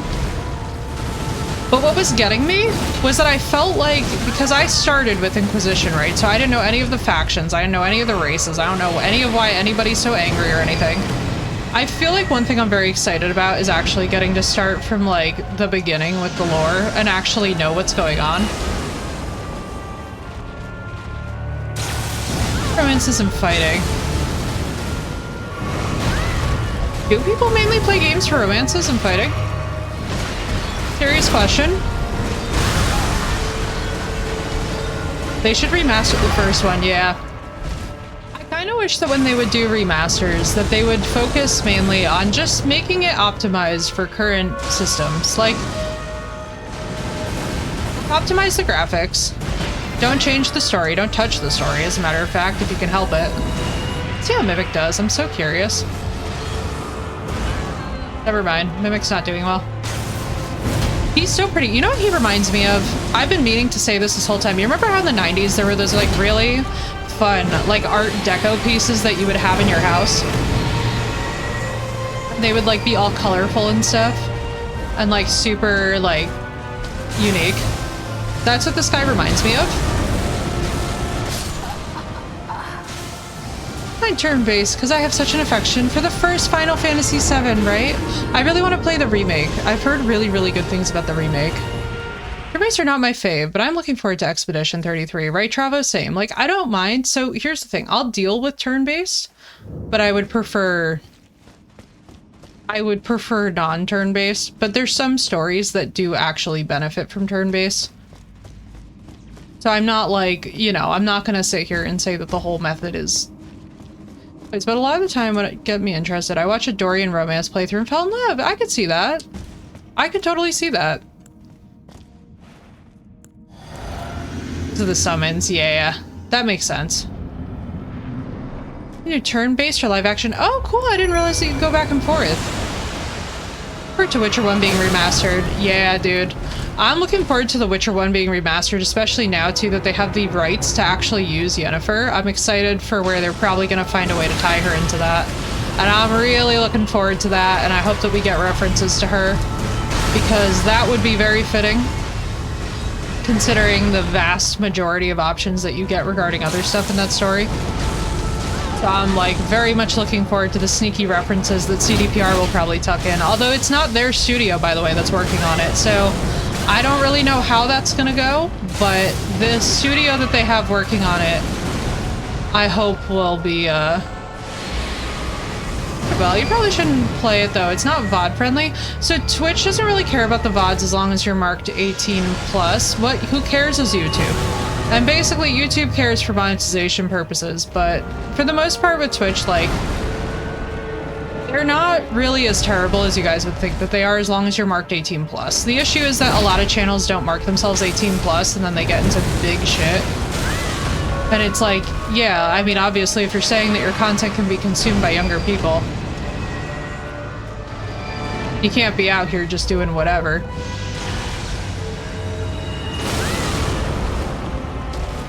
I'm guessing you'll be playing as Cirilla. For the new one? No. I can almost guarantee you won't be. Because they gave her two very different endings at the end of the last game, and they already said that Geralt's story is done. What's gonna probably happen, so Eskel was actually gonna be going off on his own to start a new Witcher school, and we've already confirmed that it's called the School of the Lynx. I don't think that that would fit for Ciri, because they'd probably do the School of the Swallow, to be honest with you. More than likely what you're gonna be doing is getting more of an open world Witcher experience, where we're all gonna get multiplayer. So I do really look forward to that. I don't think that we have a chance in hell, though, of playing a Ciri, if I'm honest. She's too broken. Oh yeah, her. I mean, like, they're gonna have cameos to the old games. Like, for example, it's gonna be no one's surprise, like, to have the voice actors back. That's not the thing in question. The thing is, though, is that who you're actually playing as. So because Eskel went off to do his own brand new Witcher school shit, it's probably gonna have quite a lot to do with him being the one to set it up. So we'll probably have either flashbacks or we'll have new characters that are, like, reminiscent, but that's what's gonna probably happen, Crystal, because they're, like, the thing is that the story that they're telling, right, is no longer anything that has to do anything with Geralt. And because at this point, they kind of... Because, like, the devs have even said, like, Geralt is not going to be in the story. We might have documents that refer to him. But because of his ending and because of the way that they end Ciri's story... Yeah, Mimic. Dead Rising 3? Basically, so Eskel goes off on his own, right? So after the events of The Witcher 3, which we won't spoil for people who haven't played the games or still want to, but basically once Eskel goes off on his own, it kind of becomes this thing where it's like, okay, he's very clearly either going to go set up a school himself, you know, based off of the way that you ended Lambert, you know, that was a very open-shut book. Geralt's ending was open-shut. Triss is in Kovir, so she's not going to have anything to do with it. You know, she's working for the king. Yen and Geralt are off in their vineyard, theoretically, if that's what you chose. And so it's like, basically, there aren't too many loose ends to be exploited there. I think it's gonna boil down to, like, alright, it's time for us to have open world Witcher. It's time for people to be able to interact. Like, I'm personally hoping that we can choose to be a Witcher, or we can also go the route of learning some of the sorcery. I think that that would really slap, and it would make a lot of the community happy, because quite a lot of people love the sorceresses and sorcerers. Like, the mages in The Witcher are so compelling. That's what I hope that they maximize. Dead Rising 1? I haven't heard of it, Ish. I need to look into that, actually. And thank you, Phoenix. That felt good. Now, I think our odds of seeing Ciri again, if I'm truthful, I think it's probably going to be like 100 years after, depending on what ending you picked for her. So we'll have to deal with like the political, what I'm excited for is that I think we're going to have to deal with the political ramifications of whatever our ending choices were. Like they'll give you kind of like the simulate, they'll give you probably the same thing that we did with The Witcher 3 where you can simulate the save from the prior game. So you can try out all the different options available. Because that one is by far one of the cult favorite things to do in The Witcher 3 is like to play with all the different options for like what you chose in The Witcher 2 and how it affects the dialogue and stuff. So I won't be surprised when they give us that, but...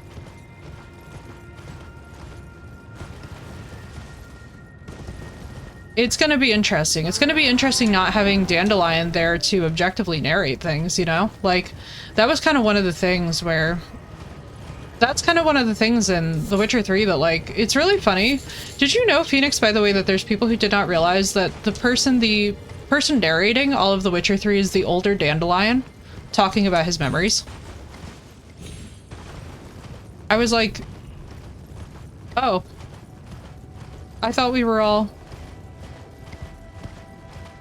I was like, okay. I'm hoping so. That would be epic, Harley. You know who I'm hoping? I hope it's Dandelion and Priscilla's child. Oh my god, stop. I hope it's Dandelion and Priscilla's child. Like one of their descendants.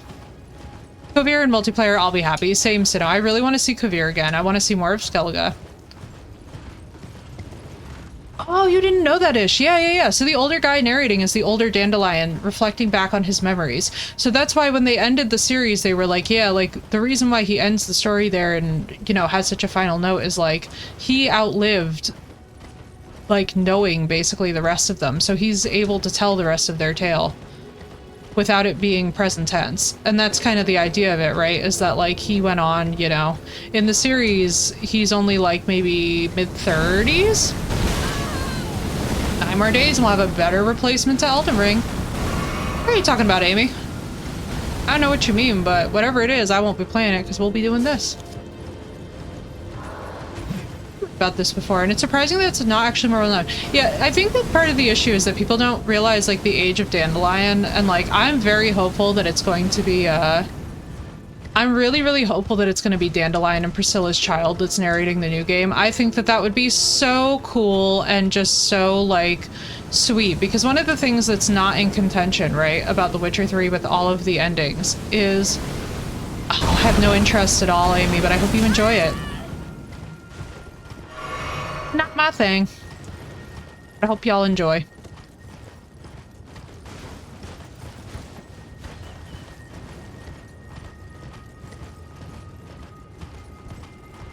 Let's go down here. Wait, did we ever grab this? I feel like we did. Definitely we did. I would not have seen shiny tree and just been like, let me run past. Unless. Nope. I was a ding-dong. Okay. Your streamer was a ding-dong. Battlestar Mausel? Blah, blah, blah, blah. Never mind. I can't English today.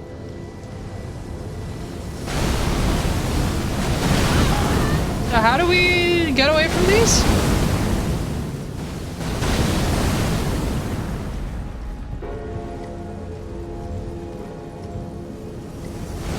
But yeah, I'm hoping for Dandelion and Priscilla's child. I want to know how Priscilla recovered, how her career went. I want to, like, I want them to really tie in characters that we haven't seen in a while from the base series.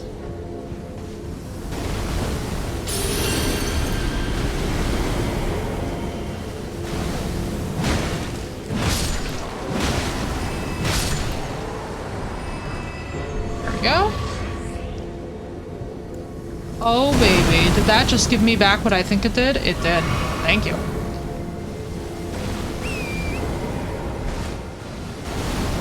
You can knock it down. Interesting. So do we have to knock down the mausoleum to progress? Is that basically the vibe? Ow. Thanks a bunch, mausoleum. You piece of... okay. And Dragon Age is going to be on PS4. It looks really good so far. Yeah, Phoenix, I'm hoping that they're going to retroactively add some of the new games back to the older consoles if they can run them.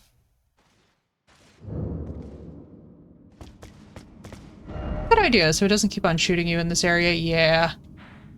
Yeah, let me do that. Where do we need to be for this?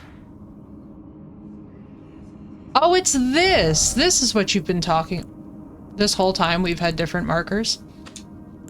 That's genuinely hilarious. Alright. That's actually comical. That was actually comical. This whole time we've had these kind of markers and I just was like asleep at the wheel. Oh boy. Oh boy, oh boy.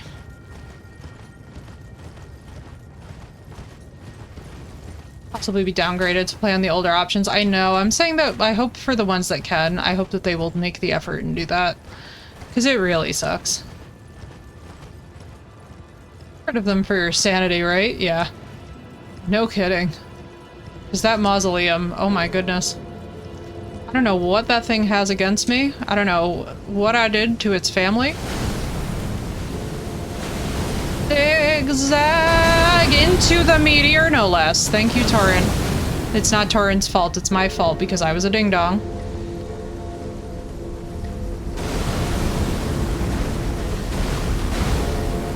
I hate everything. I thought that that was a cave. I truly thought that that was a cave. That's why I was annoyed before. Alright, never mind. We didn't need to be annoyed. Ow. Bro, who hurt this mausoleum?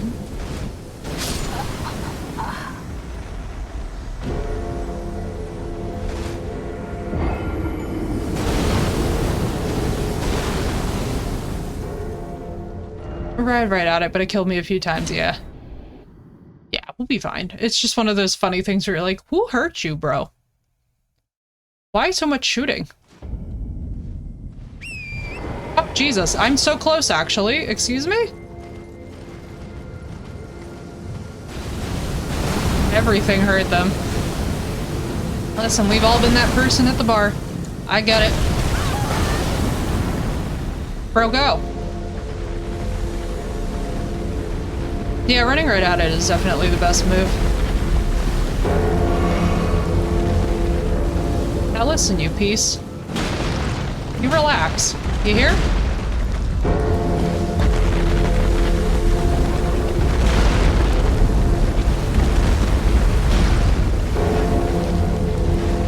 Listen, I too have been a triggered woman.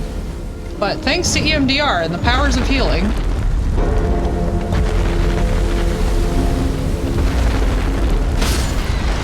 you piece of crap. Truly, everything really did hurt them, didn't it? I'm like, give me my torrent back, you piece.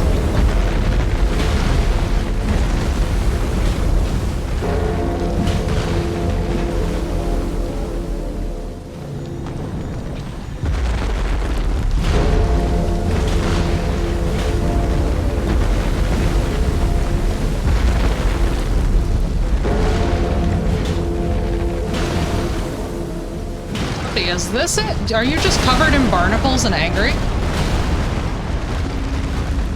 He's just covered in barnacles and he's an angry boy. I get it. I think that we've done none of these. It had to be part of the joke when they made this, right? That had to be.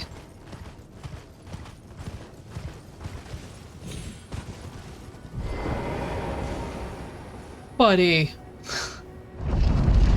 Kicked its baby, you kicked its baby, you ate its dog, you ate its house. Oh my god. My brother in Christ. It's okay. Honestly? Yes.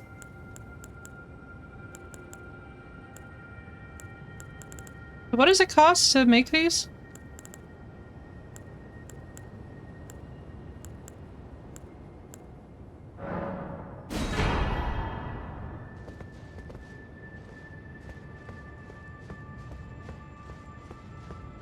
Oh, cool. We have a copy of Millennia. That's fair. I think we already used it. Oh, we already used it before duplicating it, though, because we got the Blasphemous Blade. I love that.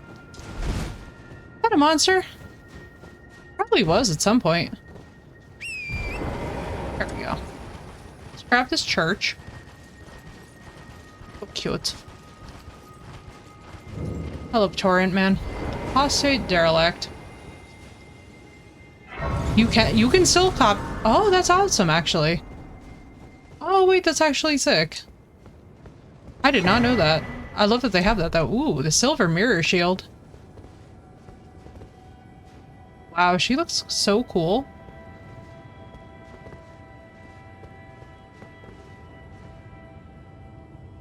Aw, she's so pretty. We have to fight her. And summon her to see her own body. Who is she? Hang on, we're gonna show you. Not that. Let's do this. Where is she at? Oh, yeah, we should probably work on getting these too.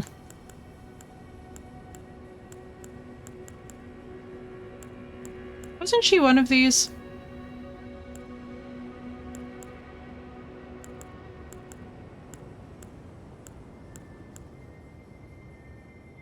I have to equip it, just step forward a bit.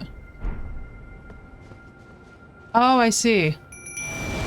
Game this, it's just a banger, but my soul left my body. Oh my god, I'm so sorry, Phoenix. That would have been so bad. Towering sister of ours, let the birthing droplet in and create life. What's up, Shadowheart? For all the Albinorics.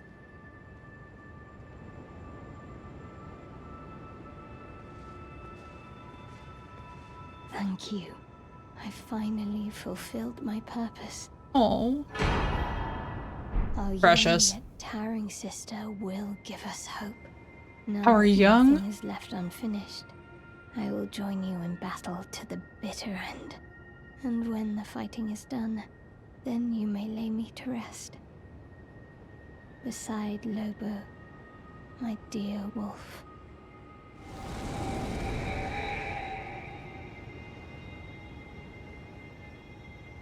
That's really cute.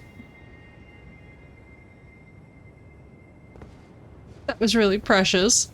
She wants to be laid to rest with her doggo. Oh, guys, it's such a high note. That's such a high note.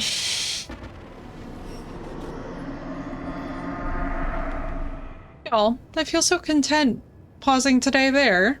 She wants to be laid to rest next to her beloved wolf. It's giving me all the feels, honestly.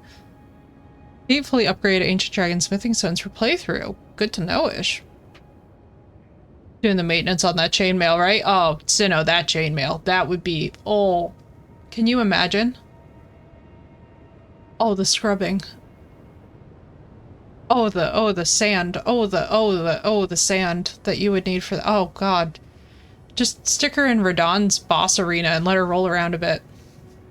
Well, guys, I feel so good pausing there for now.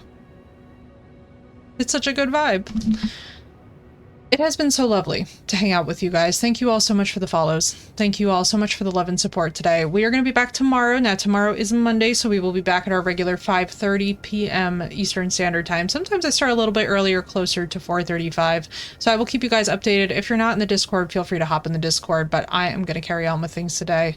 Thank you all so much for being here, as ever, and I hope that you guys have a wonderful rest of your time zone, no matter what it is. As always, also, by the way, big shout outs today for all the help. It has been an awesome time hanging out with you guys and getting to wake up together. I hope that everybody is well, and I look forward to seeing you tomorrow. Be well, and until then, we gotta find a catchphrase or something. We gotta find